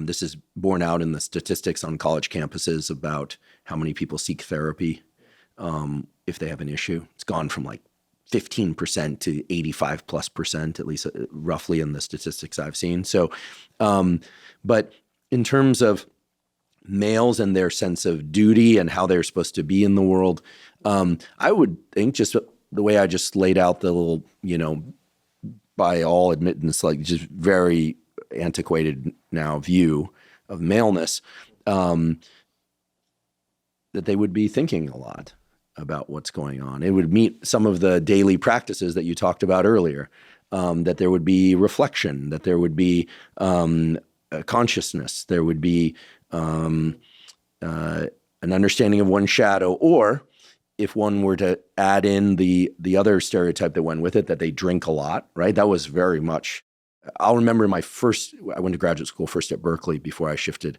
to a different place. And I was told when I got there that it used to be that the faculty and graduate students, of which at that time in the 1970s and 60s was mostly male, now that's changed, fortunately, right? That they would meet every day after work to drink and then stagger home to their partners every day. And I was shocked. I'm like, are you kidding me? I was like, no, every single day. So, the idea here is that that was the old view. Now things are very different. But what about the work of men and boys to try and understand their own psyche better? What are the things that are specific to them that you've talked about? And then we'll turn to women. And then we'll do our best to bridge the divide in a conversation. Right. Well, just to go back to our earlier conversation for a moment, why would those men have to drink every day? And the answer is because there was some deep pain that they had to anesthetize, of which they were by and large unaware, or presumably they would have the opportunity to address whatever that was. And I'll come back to that in a moment. I've been asked often to speak about men by women's groups. And by the way, men's groups have never asked me to talk about women, right? Is that right? That's right. Individuals such as yourself. But it's mostly women's groups that have asked me to talk about those strange creatures called men. And I say, imagine these three things. First of all, that you cut away all your close friends, the women that you share your worries about your marriage with, about your children, about your body, your love life or lack thereof. Those people are gone forever. There's no one you can share that with. Secondly, you have to sever your link to whatever your guiding source may be. Call it your instinct or your intuition, whatever it is. That's cut off. It's not acceptable. And thirdly, your value as a human being will be defined by your meeting abstract standards of productivity as defined by total strangers in your culture. And sooner or later, no matter how much you win today, you'll wind up a loser. And the thing is, you hold that off as long as you can. So keep running, all right? And women hear that and they think, well, that's horrible. That's horrible. How lonely that would be. How isolating that would be. And of course it is. It's self-estranging. My poor father was pulled out of the 8th grade, sent to work in the factory, worked all of his life in that factory. And by the standards of his day, he was a good man. He supported his family. He didn't run away. He accepted the responsibility. But I also know he didn't live with his own soul. I know that. And I had clues here and there. And I even saw that as a child. And so when I started to reflect on men, I realized I had my own inhibitions about that.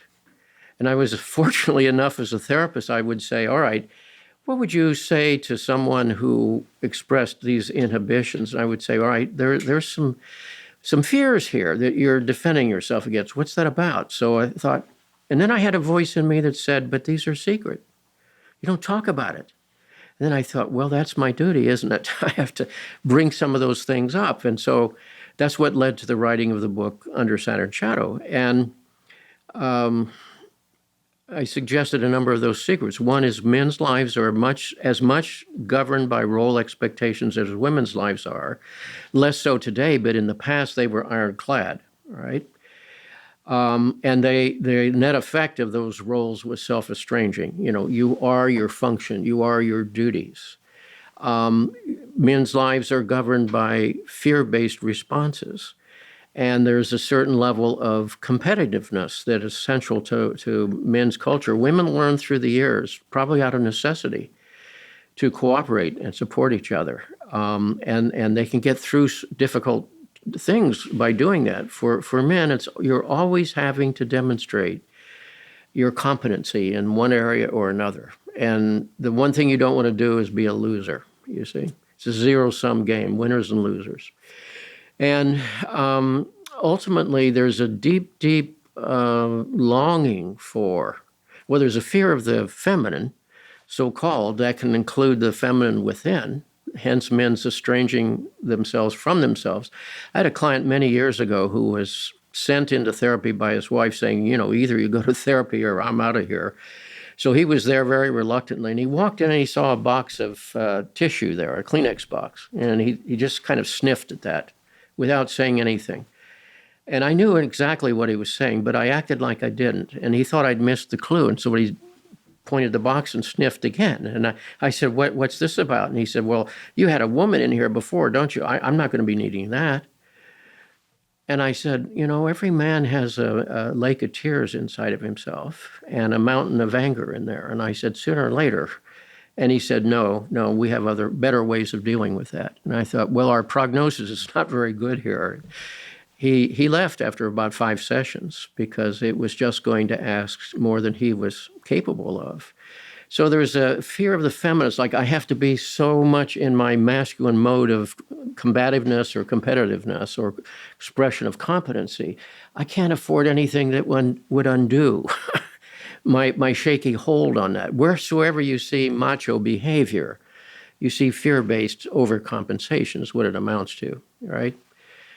Saber rattling is always a fear-based response. And underneath there is a very deep longing, for the wise father, for the person you could see some modeling from, who would teach you something, who would share with you wisdom he's learned along the way. And so, the condition of modern men, and things have changed a great deal, and I think partly stirred by the revolution in the history of women, and their courage in addressing these stereotypes about what a woman is and what she's supposed to do with her life, required men to start looking at themselves as well. So women have done us a great favor, not always recognized by men. But, in both cases, you have to say, all right, the message you have from family of origin and culture may or may not work for you, but you're here to, in a certain way, deconstruct, those expectations and find your own path, you see. The Spanish analyst Irene de Castillejo, long deceased now, talked about the difference between focused awareness and diffuse awareness. And I think rather than talk about gender, which is a social construct coming out of this culture or this culture or this culture, talk about those are two different modes of orientation to the world, and we need both. We need focused awareness that's goal-directed behavior that is historically associated with the masculine. And we also need this awareness of context and of relationship. So this focused awareness without relatedness leads to sterility and isolation. And on the other hand, too diffuse without a sense of directed and purposeful behavior, means that one is just sort of fumbling one's way through life too. I've always said to women in therapy, to be a man is, in a sense, your requirement is to know what you want and to do it.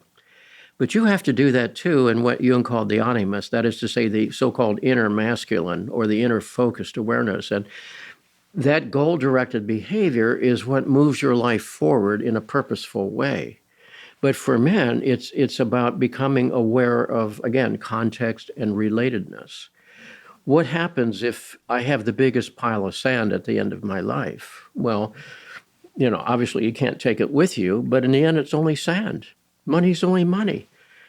What was your life about? That's the question.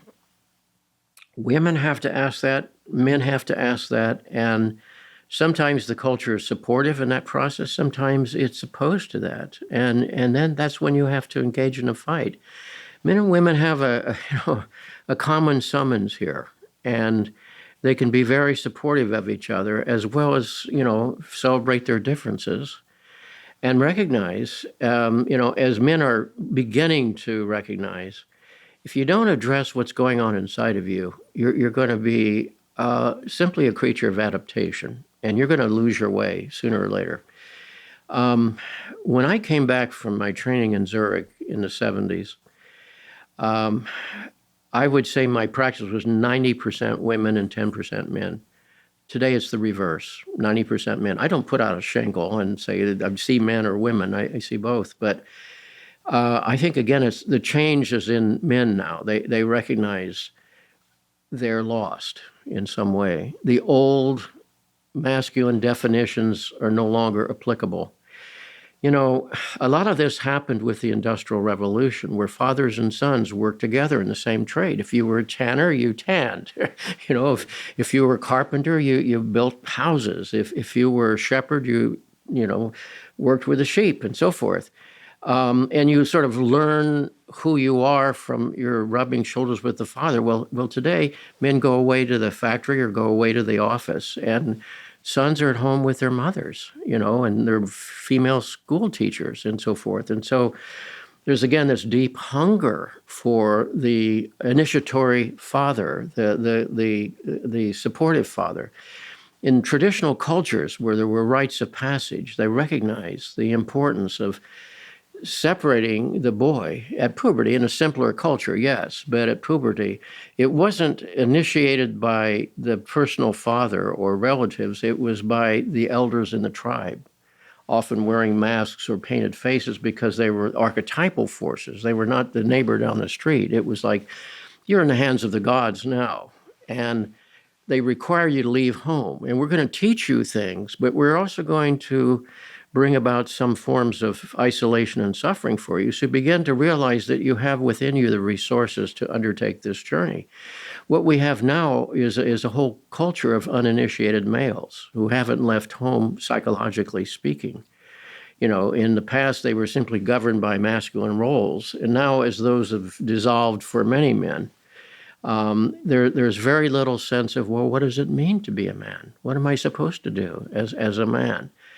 And the answer basically is go live your life. Find your path. Find the courage and resolve and resources to sustain that over time. But how to do that is there's no model for that. It's you have to sort of find that yourself. You see, and that's what brings people into therapy at times. And it's interesting that I have right now this collection, and it's consonant with my own stage of life journey too. I only have one man under 50, and all of the others are interested in how you deal with aging and mortality for good reason, and they're also dealing with how do I define myself other than my work, and that's where the unlived life often is coming back in a very useful way. All right. Although there are some things that have left and not coming back in terms of the changes in the body and that sort of thing, but basically, now is the time to address this emotional, developmental, spiritual life.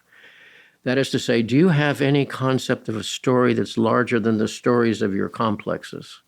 You see, it doesn't mean one has to be part of a religious group. It means that you have to question, what quickens the spirit in me? What stirs me inside? What touches me?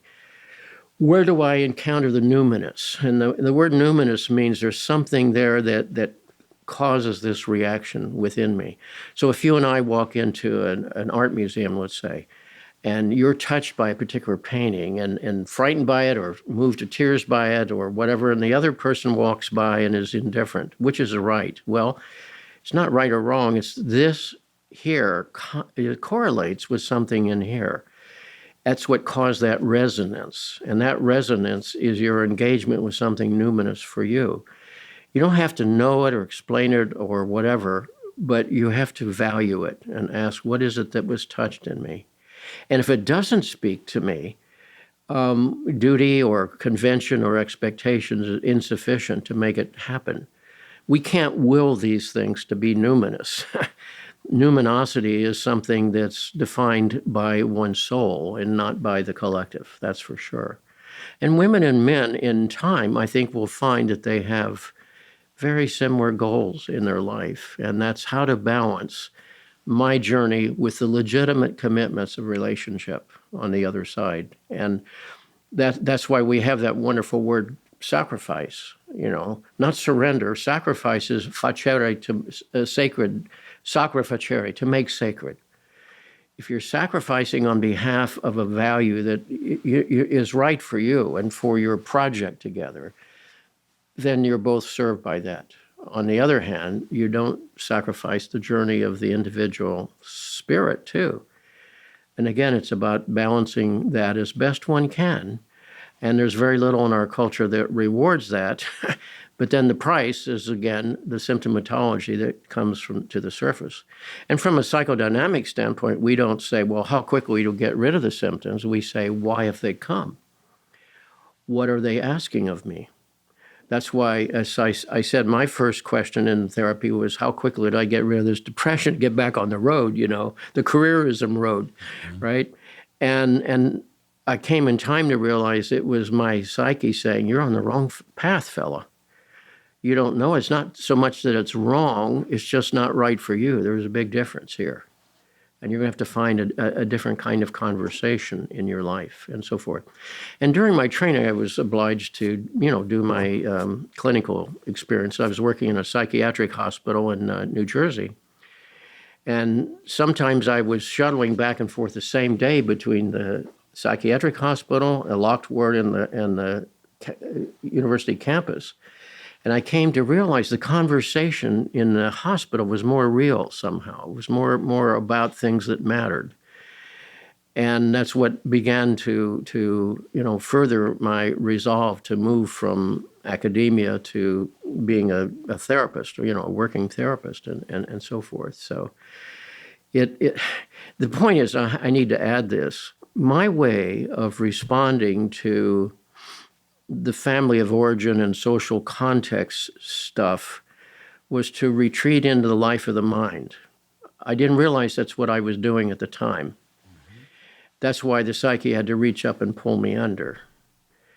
And then I came to realize that the fears that I had in childhood were the ones I had to face at midlife. The difference being I was bringing the adult's capacity to the table that was not present to the child. So, quick example, in my first week working in the psychiatric hospital, I was assigned to a kind of grizzled old ex-military guy who was my mentor. And without asking me, he took me into an autopsy. It was his, let's initiate the new kid kind of thing, Well, I realized it was a test, so I stayed cool and so forth. All the while I'm seeing this human body, cut up and so forth in a radical way.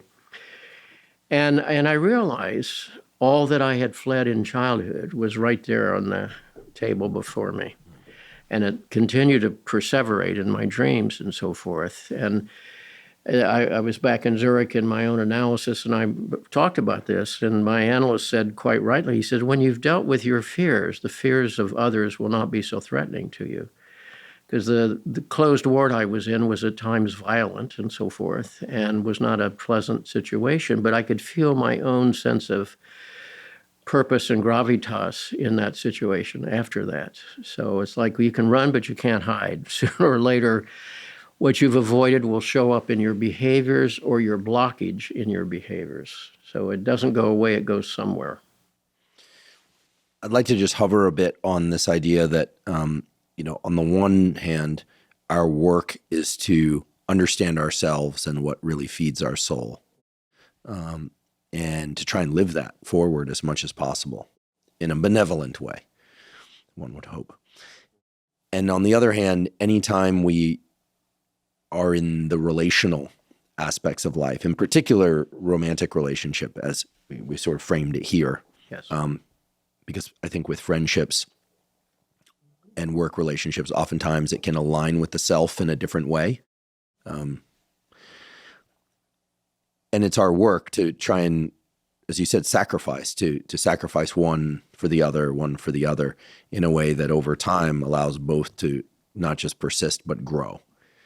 And I'm also thinking about what you said earlier, which was, we should be cautious about immediately applauding the 50-year marriage, because oftentimes there's a soul death in one or both people. And that we don't want to celebrate that. And yet there's something pretty impressive about a 50-year marriage as a, if for no other reason, as an endurance event. But we have to be cautious about rewarding endurance events like that, because in as much as they sound to be about love, I mean, there's also the endurance event of the person that was a stockbroker for 50 years and got to the end and then walked out of the stock exchange or stepped out from behind the computer monitor and went, oh, wow, I missed a lot. That's right. So there's no handbook for this. You spend 15 minutes here and 30 minutes there, ratio of 2 to 1. Children absorb energy, and when there are health or other issues in a relationship, then energy goes, as well. So how does one guide the rudder? I mean, does it require third-party support? I mean, I've often thought this, that because we evolved presumably in small villages where there was support that at closer proximity than perhaps we have now, people that know both individuals and have the best in mind for both and for the collective. I mean, is there the idea that like every romantic couple should have a third-party trained counselor to guide them? Seems like not a bad idea, although I think people are pretty resistant to that. And of course, it takes resources, which is always an issue. Sure. Well, there's nothing wrong with having the third-party conversation from time to time, that's for sure. We have to remember that what we call therapy is a relatively modern invention. How was that addressed before? You're right, at the village level. When people were living in vitalized mythological systems, they had a sense of relatedness to the cosmos, first of all. Who are the gods? Whither do we go when we die? What's this life about? In other words, every tribe had its story. Secondly, what is our relationship to nature, and to live in harmony with that nature as opposed to violating it repeatedly for our own purposes? Thirdly, to whom do I belong? Who is my tribe? Who are my people?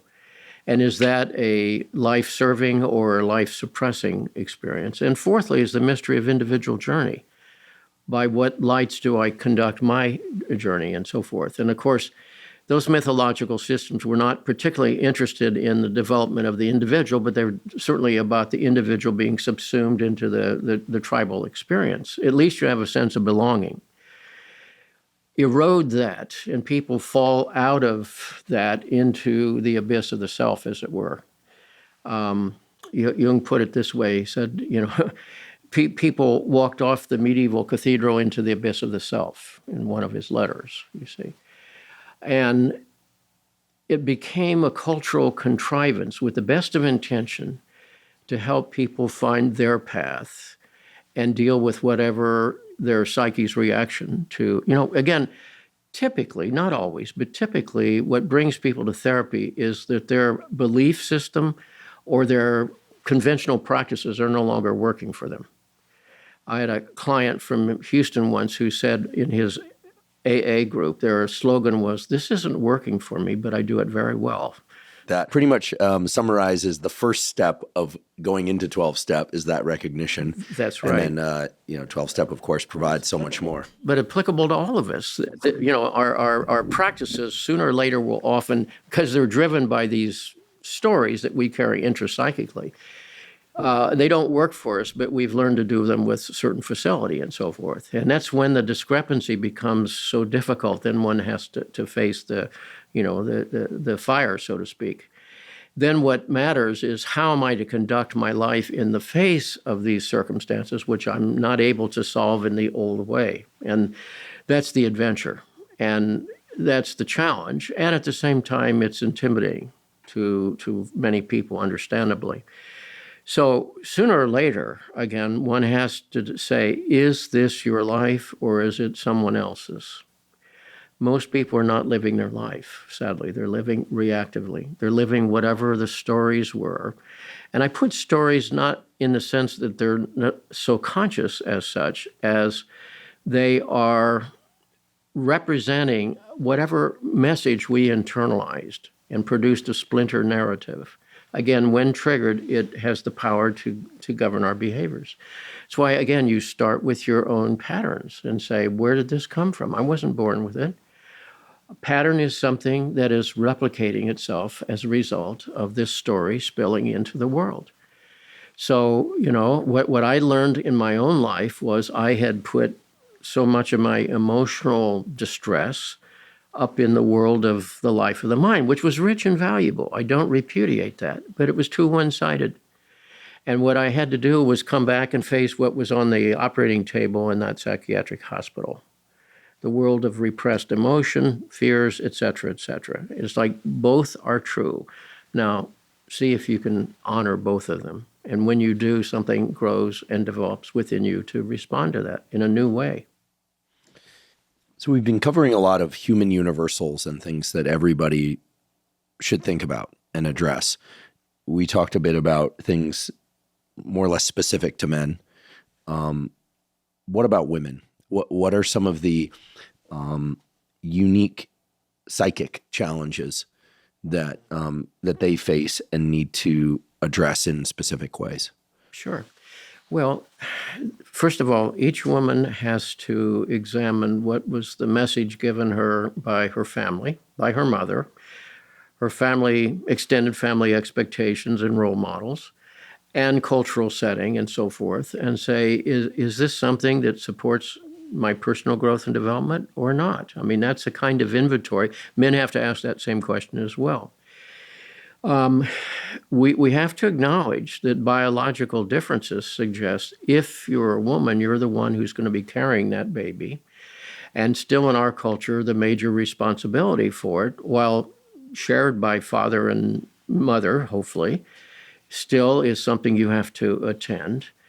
And many women are trying to have it both ways, as we know, the career development and being a parent at the same time. I saw a survey some years ago that a large number of women executives, all at MBAs and had all achieved, like vice president status or something in their corporation, when asked around age 50, would you do this all again? Almost 100% said no. It costs too much from me. It cost me too much. They felt something else was missing. They felt friendship was missing. They felt intimacy was missing. In many cases, they felt parenting was missing, or it had gotten short shrift, you see.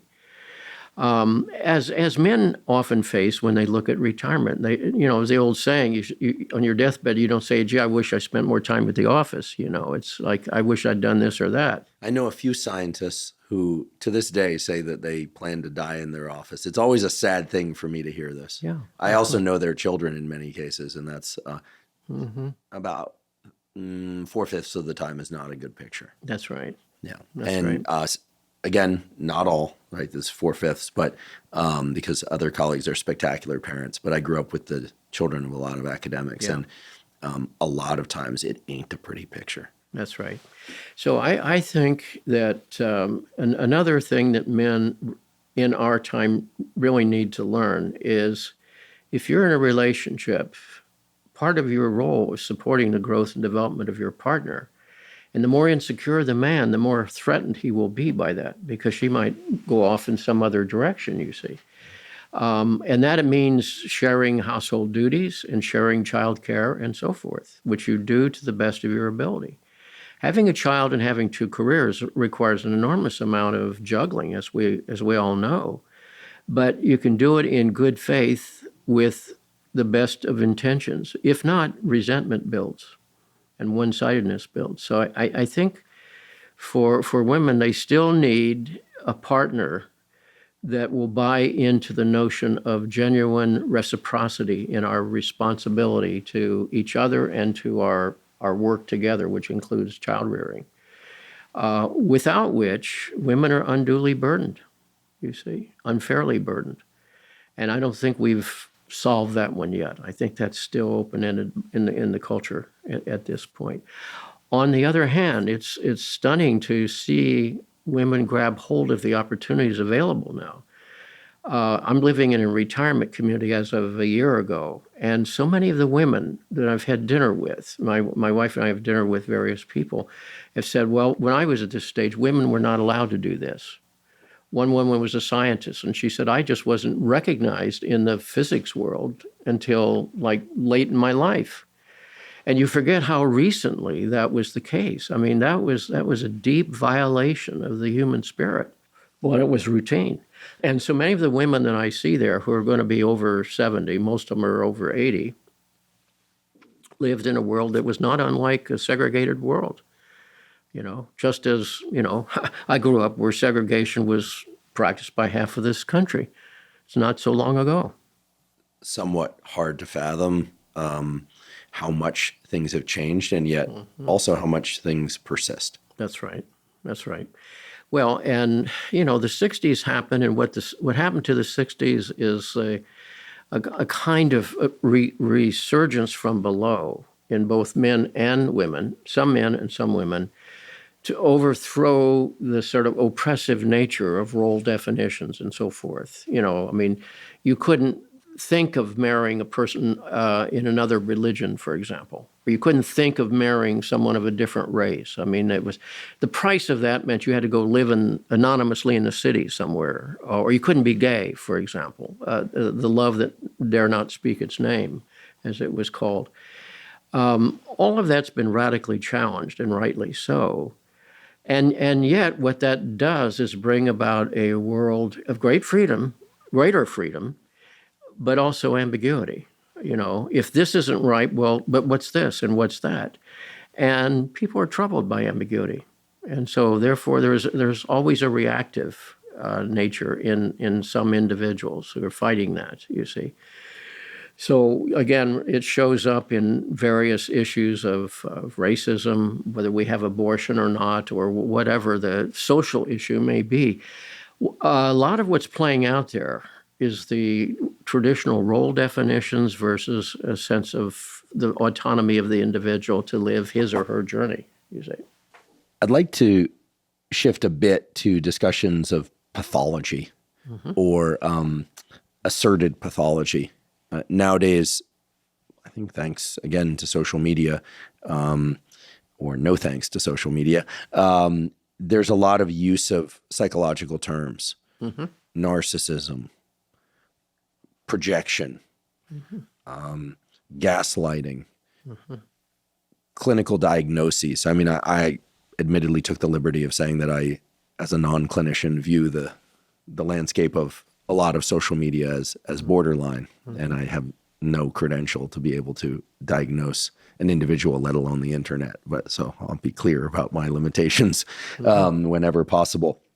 But there are real pathologies of the psyche, of the mind. Yes. I'd be curious about your view of the ones that tend to capture people's attention the most. You know, I mean, I think we now understand some of the neurochemical basis of certain psychiatric challenges, schizophrenia, bipolar in particular, OCD particular, sometimes by way of which medications they respond to or don't. But that alone doesn't allow us to understand their underlying mechanisms. I think a lot of that is still mysterious. But I'd love to get a different perspective on these things, which is the psychological perspective, which, of course, embraces biology, but looks at it a little bit differently. So, what are your thoughts about the way that these days these words are slung, and what's your view about our actual treatment for these conditions, both for the people suffering from them and the people that suffer because others suffer from them? Yeah. Well, you're asking me to speak both as a therapist and as a citizen, I think, and I'll address the first one first.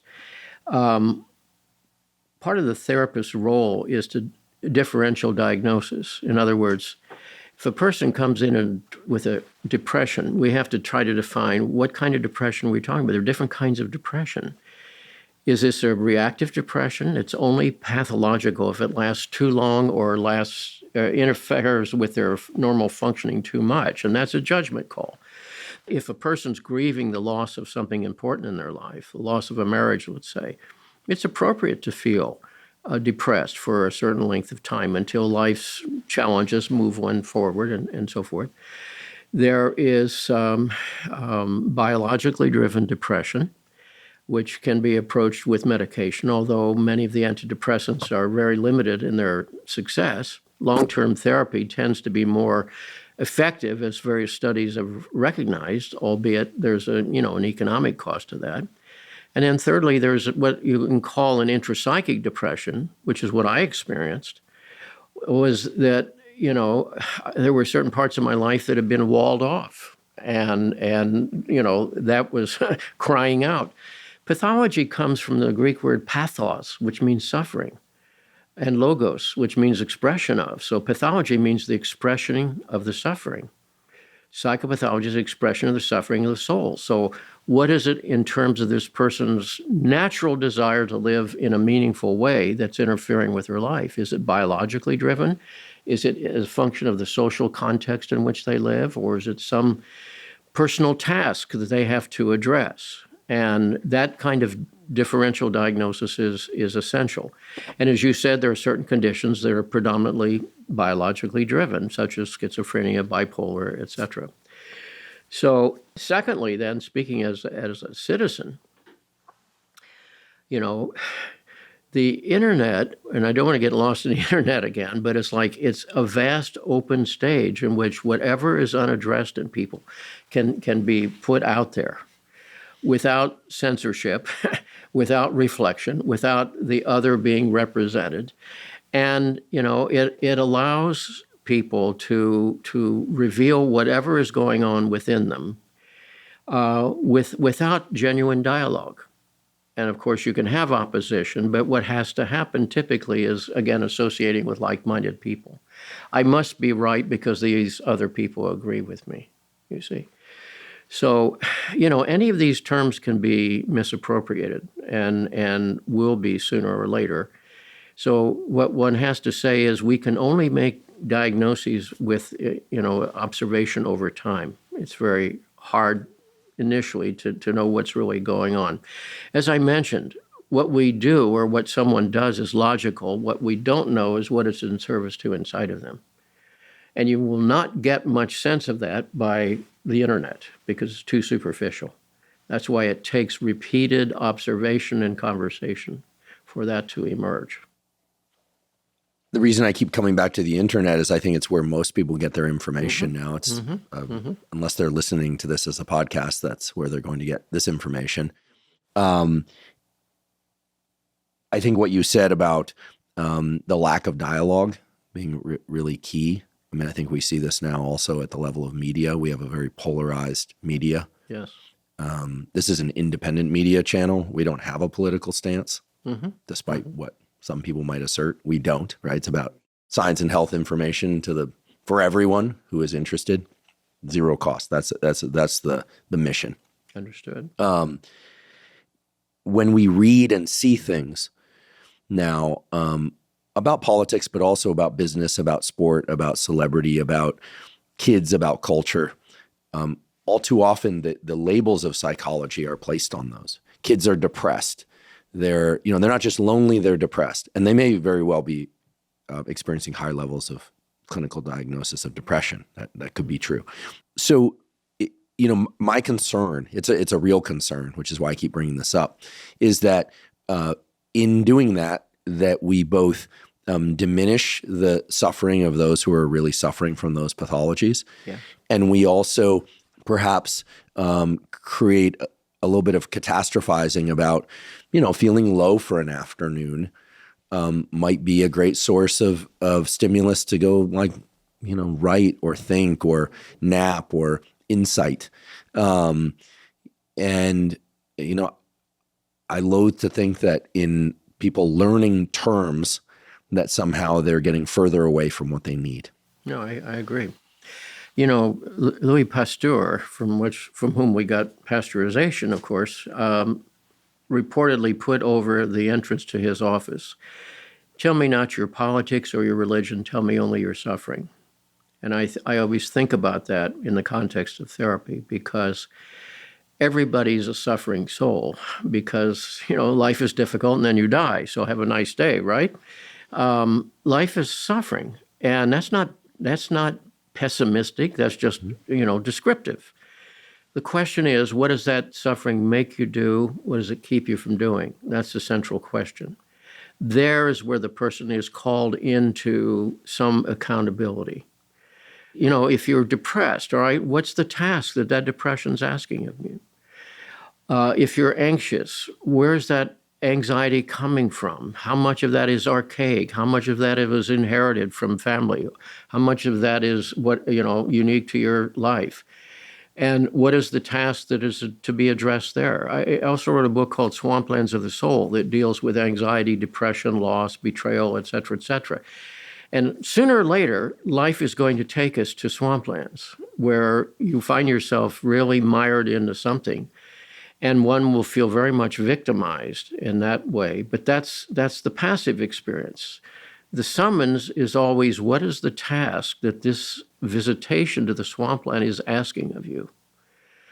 What do you need to address? If you feel that your partner betrayed you and left the marriage, for example, all right, and took your self-esteem with that, all right, well, your task is the recovery of self-worth, because without that, no other choice you make is going to be very good. And maybe that's a hard project, but that's nonetheless the work you have to do. So always the question, what does this make you do? What does it keep you from doing? And to bring responsibility back to the individual. And of course, some people are willing to accept that responsibility, some are not. And that makes the difference. I had a colleague many moons ago who said she could tell in the first hour whether the person she was seeing was a big kid or a little kid, because everybody's a recovering child. And the big kids could do the work. The little kids wanted someone to tell them what to do, or tell them that there's an easy fix to this. And in the long run, those persons are going to stay stuck pretty much until something else happens in their life, perhaps. Well, to me, it seems that the litmus test is the extent to which somebody is pointing fingers at others or directing the work towards themselves, regardless of who was wronged. Sure. Right. Sure. One individual, both individual, regardless. Ultimately, I think what you're saying, and forgive me for interrupting, is that if one is asking what is the task, to develop to control one's anxiety, to develop stronger sense of self, to better understand what one really wants and assert that, to set better boundaries so that people's projections are not as permeable to us. Whatever it is, ultimately, there's no business of looking at what others are doing wrong in that. It's all an introspective and self-directed thing. That's right. Well, and you gave good examples of the kind of tasks that rise out of a person's experience. Now, for example, if a person has been subject to serious abuse in childhood, physical or emotional or sexual or whatever, it's affected their entire life. Well, what is the task? It's to wrest from that experience a sense of self, and that one is still here to live one's journey. That's why I said at the beginning of our conversation, I'm not what happened to me. I'm what is wanting to be expressed in my life through me. To get a person to that place takes some time and repetition, frankly. The two hardest things I ever learned as a therapist, and I still don't like either one of them, is patience. You have to sit with it over time. You have to sort and sift and sort and sift and hold this over time till something else emerges. And secondly, powerlessness. I can't fix anybody, right? But we can try to promote the attitudes and behaviors that will allow that person to find what is right from within them. because something in each of us always knows what is right for us.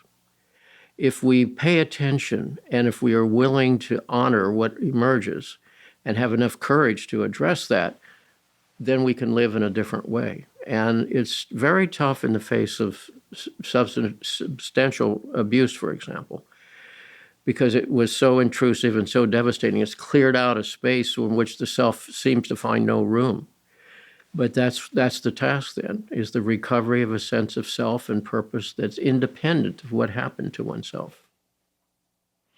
It's almost as if one needs to really understand their own story, but then be able to depart from that story. Yeah, that's why I said one has to have a larger story than what happened to you, right? One has to have a larger story than the story that one's culture gives you or your family of origin gives you. What is that story? That's why I said my instructions and my models were to stay home and stay safe. Something in me hungered, and I honor my teachers to this day. I honor a local librarian who showed me any book. She recognized this kid's a reader. So she said to me, you don't have to stay in the children's section. You can go anywhere you want in the library, which I thought was like having a lot of candy. I enjoyed that.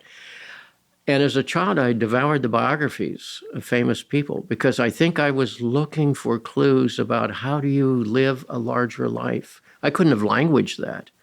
It was just some deep urge within.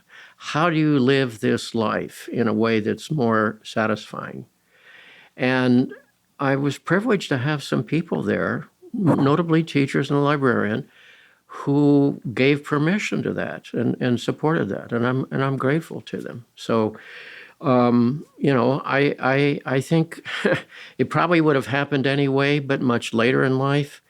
But I look back and I realized there was something there that wanted to go, as I said, to see where the airplanes went, what the ocean looked like, what it meant to live in a foreign country, what it meant to learn a foreign language.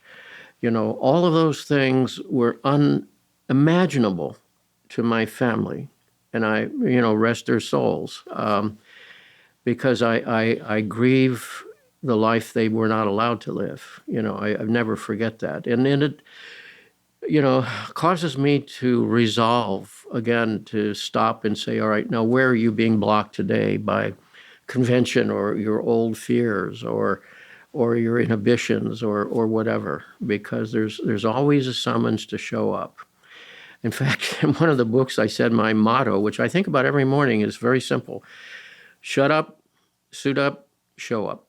Now, I'm speaking to myself when I say this. Shut up means stop whining. There are people who don't have food today. There are people whose children are being killed today. There are people who don't have a roof over their. You have tons of things. Shut up, don't whine. Speaking to myself. Suit up means prepare, do your homework. Don't expect life just to present it to you. You have to go out and work hard at something. Show up meaning not show off, but just do the best you can. Step into life, sooner or later life knocks us down. Death is the great democracy, but you're here to live it as best you can by lights that matter within instead of what people around you are saying, And as simplistic as that slogan is, I know a lot of people have copied it and put it on their refrigerator because it's a reminder of this is your life, you're accountable, what are you going to do about that? I'm going to let that sink in for everybody. I think shut up, suit up, show up is essential. I love that. I love Eric's stages of developmental maturation. For those not familiar, Eric's I think another Dane, right? Is it Dane? Yeah. Psychologist, set about to kind of explain neurobiology without knowing any neurobiology, and asserted that there were specific core conflicts that infants and children, young adults and adults go through.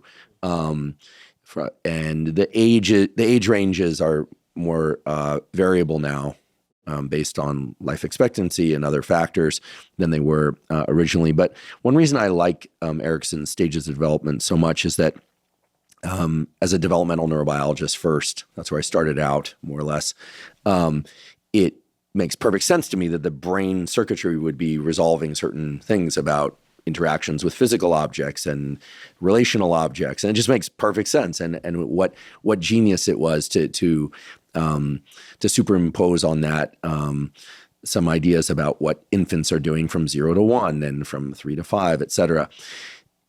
Rarely, if ever, do we hear about the maturational stages of adulthood and the core conflicts that we all have to go through. Perhaps not exactly from age 45 to 50 or 50 to 55 or 75 to 80 and so forth, but that life, as it were, might be a series of trying to make it through specific milestones. And when we don't make it through a milestone, problems arise. Sure. You described the first half of life as one in which we're kind of foraging, more or less, for most people, unconscious of how our parental influences or family influences set about certain patterns that may or may not be healthy for us. And then at some point, some event comes, oftentimes a painful event, but it could be a joyous event, like the birth of a child or something like that. And all of a sudden, we get hit square in the face with the work that we need to do. Would you say that the second half of life is one in which we, because of our life experience and because of some awareness, and yet because also our brain is, yes, still plastic, but it takes more work than when we're kids to modify our brain circuitry, that we have to set about this juggling act of still trying to understand the self while still bringing the self that we have into the world, right? We don't really get to pause, go to the shop, and come out a year later in most cases. So regardless of whether or not somebody is 10, 15, 20, 50, or 80 years old, how do we know what our work is then? Like, how do we best know what to focus on? Because it can be a bit overwhelming to think about tackling all of this. Sure. Well, let me say, first of all, many years ago, when I was still teaching at a university, I taught a course on life stages. And for one of the papers, I asked the students to imagine 2 stages ahead of them. So if they were typically 18 to 22, let's say, to imagine themselves in their 40s and try to write about their life in their 40s. And the assignment completely failed, although it was made useful for the classroom discussion, because all of them imagined in their 40s, they would have this perfect marriage, their adolescent children would adore them, and they would be in these satisfying careers, despite everything we'd read, everything we'd talked about as a time of turbulence and disappointment and so forth. And it was a complete failure. So it's hard for us to imagine that we too will go through these similar kinds of things, but usually we do. And some of this is triggered by roles in one's life. A lot of it's determined by our own aging of the body and so forth. So, for example, the last stage in Erikson's discussion in so-called old age is the conflict between despair and integrity. And I remember reading that when I was young and wondering, what did he really mean by that? Now I know that in a very personal way. Despair is one sees friends die. One sees avenues in your life closed, that you can't possibly do that. You're confronted with the unlived life or the mistakes you made. You're dealing with loss of functions of the body. You're facing your mortality and so forth and so on. And how could you not despair in the face of that? Well, at the same time, there's, again, the summons to accountability. What now is life asking of you? How are you to show up today in this changed environment, you see? So, the stages of life, and Shakespeare wrote about the 7 stages of life. I think Erikson had 8 stages. And again, underneath this, these things happen, right? And often one doesn't realize it. One reads about it somehow. It's sort of like when you're young, yes, I understand I'm mortal, but, that happens to people out there. It's not part of my DNA, you see. Well, it is. And sooner or later, life is going to unfold, unless it's cut off in some way, And I remember reading when I was in graduate school a saying in ancient Greece that I saw in several different environments. And it said, best of all is not to have been born. Second best is to have died young. And I thought, gee, how awful that is, right? Well, I think I've understood why they were saying that. If you're born into the vale of tears, so to speak, you're born into suffering, you're born into mortality, you're born into loss, and so forth. If you're going to live, you're going to go through some of those. If you live long enough, you'll go through the loss of people you love and care about. You may outlive your children, as I've had an experience. And sooner or later, life will take you to these difficult places. And what are you going to do then? Who are you then, and how are you going to address that? And that's where the issue of integrity came in. And I think Erickson was right on that. To be a person of integrity means to integrate something, to pull back one's stuff and sense this is who I am and this is where I stand vis-a-vis this dilemma. That's why I said the practical question is, how now am I to live my life in the face of this situation? That's a task that comes to each of us at some place in our life, and that never goes away. Let's talk about death. Okay. I've often wondered whether or not the human brain's ability to adjust the aperture of our time perception is an adaptive thing, because were we to not be able to do that, we would probably always focus on the fact that at some point we are going to die. Mm-hmm. This, to me, is analogous to a situation in space, not outer space, but let's just frame it this way. We can orient in time, and in particular under conditions of stress, our time horizon tends to shrink. We have to solve for now. We get the troubling text message, somebody we care about is in trouble. We need to solve for now. So the time horizon has shrunk. We're on vacation. We're relaxed. Everything's taken care of. We're fed. We're rested. Our loved ones are safe. We're safe. And all of a sudden we can daydream. And so in the space domain, the brain can learn to navigate a small environment like this room. And in conversation, we're present to this room, but we can also imagine that we're just two people among billions of other people floating on a planet in the galaxies, and we can expand our notion of space. The space-time dimensionality of perception of the human brain is vast, and it can be consciously controlled or unconsciously controlled. So that's great. It allows us to be functional in a number of different space-time dimensions. It also can allow us to avoid the reality, which is that at some point our time here is finite. Yes. And the example you gave earlier of somebody who is just trying to pile up as much money to get to the end was an example, I think, of a shortened time horizon. Other compulsive behaviors, maybe even addictive behaviors, I would argue, have some component often of being a way to avoid the reality of death.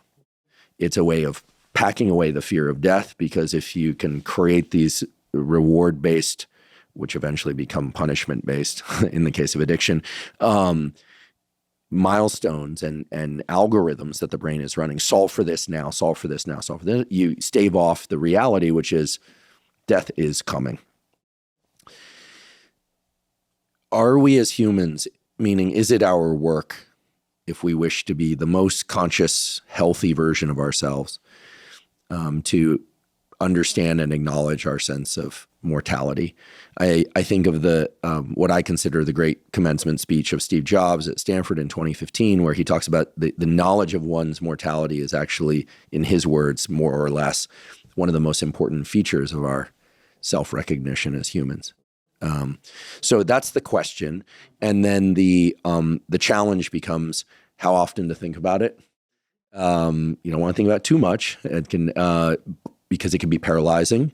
It can lead, I mean, if we just think that if we acknowledge that we are indeed, it's a fact, just two people among billions floating around on a planet in the middle, then nothing really matters, right? One can get the sense that our impact is zero. Mm-hmm. But if we emphasize our impact, thinking that everything we do, like the movement of this book, is going to impact molecules that then will impact something. You'd go crazy. You become dysfunctional in a real way. So those are the two extremes, and I'll just kind of set that about and let for reflection. But in terms of our sense of our own mortality and what that means about our sense of life, seems like a pretty big topic. And I know you're writing a book about this, and I'm very excited to read it when it comes out. Well, I've actually written about it before. The paradox here is it's mortality that makes this life meaningful. If we were immortal, we would simply do this for a century, then we'd get bored, and then we'd do something else for a century, and then get bored, and then something else for a century. Life is short. As Jung said, that short pause between two great mysteries. From whence we come, we know not. Whither we go, we don't know. The problem is the identification of the ego. One of the things that's occurred is in many traditional cultures, that ego was subsumed, as I said, into a larger story. Take away that story, and what's going to fill that space? The ego. My own importance, my self-perpetuation. The fact that people have frozen their brains and wanting to be revived in some future, era is a good example of denial, it seems to me. It's life means something because your choices are finite. You don't live here forever. Now, the more you identify with the ego, the more threatened you're going to be by that. And then you begin to realize, all right, the center of my personality is not the ego. There are several things to say about this, none of which is proof of anything, simply observations. And Jung pointed this out in an essay once called The Soul in Death. Psyche doesn't seem to recognize its own termination. People who are overtly dying and they know they're dying. And one of my patients right now is a glioblastoma client who's not going to be here in a few months, who's acutely aware of mortality. But the dreams have to do with journeys and crossings and things of that sort. In other words, as if the human psyche is not bound by time and space per se, but the ego is. So if there's another life, it's another life. If there's a life after this, it's another life. This is the only one we know about for sure. And I would say, in terms of the fear of death, which most people don't want to talk about, but sooner or later it comes up in therapy, no matter what stage of life one is involved in, is either there's another life of some kind which is larger than my imagination can conjure up, or there's an annihilation of this ego identity. Either case, my theories about it and my anxieties about it are rendered moot. So again, the more I identify with the ego consciousness, the more I'm tied into its perpetuation. The less I'm identified with that, the less it matters. I would say to you at this moment, I'm trying to be as honest as I can about it, the chief thing I worry about as I approach my mortality is I don't want my wife to be alone. I care for her, and I know there are areas where she needs my help, and I want to be here for her as long as I can. And my existence a little over a year ago was sort of problematic coming out of all those surgeries. So that's one reason we moved to a retirement community, so there'd be some structure there for her.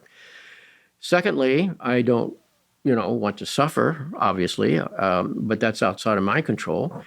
And thirdly, I'm still curious as a human being. There's so much to learn. And when we were talking about the internet and its perils, it's also an enormous learning tool. I love to Google up things and find out about things that used to be so difficult to learn about. So I'm still heavily invested in the adventure of life, but I'm less and less attached to it in some peculiar way. It's the ego attachment, The German word Gelassenheit is the word for serenity. It's the condition of having let go. And the only solution, so to speak, for our fear of mortality is accepting it, paradoxically, of letting go of the fantasy of the sovereignty of the ego, that it's immune somehow to the natural order of things, the natural progression of things. Now, I'm not saying that makes me wholly unafraid of death. That would be delusional, and it's in another way. But I can say that I'm not defined by it in any way. And I think you're right. A lot of people, what it usually produces is either depression and torpor of some kind or frenetic activity. So the inability of a person to relativize the ego in the context of the idea of the soul. And does that soul perpetuate? I don't know. If I knew, I would tell you. I wouldn't want to keep that a secret. I don't know. It's a mystery. Maybe I'll be conscious enough to experience it. Maybe I'll just be annihilated. Either way, as I said, my present speculations are just that, speculations, and ultimately irrelevant. And again, the thing we have to recognize, it's mortality that makes this life mean something, because your choices matter. You're here a short time. What are you going to do with that precious gift you call your life? What are you going to do with it? Well, I can't think of a more appropriate place to end, and yet I have still so many more questions. But I think because of today's conversation, I realized that those questions are questions to ask of self, as I think everyone listening and watching this surely is stimulated to ask many important questions of self. I must say I'm both a bit awestruck, frankly, because again, I'm familiar with your teachings and work in the form of books. And it was a great wish of mine in my life journey to sit down with you face to face and have a conversation. So that's why I'm speaking more slowly today than I normally do. My audience perhaps will notice that. And if they sense some emotion, it's that I feel like there's just so much richness here to take in for myself and for everyone listening to take in. I'm certainly going to listen to this again and take careful notes. And we likely will put some notes and some highlights. We always timestamp everything so that people can navigate back. But I think there's just so many essential prompts of the self, of the soul, that people are going to be motivated to take as a consequence of hearing your words today. So I just really want to say thank you so much for the work that you've done and that you're doing and continuing to do, and for taking the time to share this information with us, because it really is the guts, like the core stuff of being a human being. So thank you so much. Thank you, Andrew. May I just add as a footnote here, there's a wonderful letter of the poet Rilke to a young man in which he said, you want the answers. The key is to find the right questions and live the questions. You're not yet ready to live the answers, but you ask the right questions in time. If you live them honestly with as much integrity as you can manage, someday you'll live your way into their answers for you. And that's what I would say. Ask large questions. As children, we did. What was this about? Why am I here? What's the story? What's going on here? We get so inured to those questions by our adaptive necessities. And we have to come back to those questions. I'm still asking those questions. I do it consciously now. Ask large questions, you'll live a large and interesting journey. Ask small questions and it gets diminished somehow. Another thing I say to a lot of patients, when you reach a decisive point in your life, we have to make a decision one way or the other. Ask, does this path enlarge me psychospiritually, or does it diminish me? And you usually know the answer to that. If you choose the larger path, you're going to grow and develop, but it's going to take something out of you, but it'll give something to you. If you don't, your life gets narrower and narrower and narrower, and something inside of you knows the difference. And sooner or later, the psyche is going to show up with its point of view. And the more we fled from that kind of question, that kind of conversation, the more pathology is going to erupt when we've avoided the big question. So thank you for asking big questions, and thank you for inviting me to be part of this conversation today. It's been a privilege and a pleasure. Thank you so much. Thank you for joining me for today's discussion with Dr. James Hollis. I hope you found it to be as insightful and practical as I did.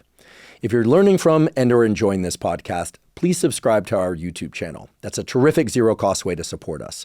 In addition, please subscribe to the podcast on both Spotify and Apple. And on both Spotify and Apple, you can leave us up to a 5-star review. Please also check out the sponsors at the beginning and throughout today's episode. That's the best way to support this podcast. If you have questions for me or comments about the podcast, or topics or guests that you'd like me to consider for the Huberman Lab podcast, please put those in the comment section on YouTube. I do read all the comments. If you're not already following me on social media, I am Huberman Lab on all social media platforms. So that's Instagram, X, LinkedIn, Facebook, and Threads. And on all of those platforms, I discuss science and science-related tools, some of which overlaps with the content of the Huberman Lab podcast, but much of which is distinct from the content covered on the Huberman Lab podcast. So again, it's Huberman Lab on all social media channels. If you haven't already subscribed to our Neural Network newsletter, our Neural Network newsletter is a zero-cost monthly newsletter that includes podcast summaries as well as protocols in the form of 1 to 3-page PDFs that cover everything from neuroplasticity and learning or how to improve your sleep, as well as protocols on growth mindset and on and on. Again, all available zero cost. You simply go to hubermanlab.com, go to the menu tab, scroll down to newsletter, and enter your email. And I should mention that we do not share your email with anybody. Thank you once again for joining me for today's discussion with Dr. James Hollis. And last, but certainly not least, thank you for your interest in science.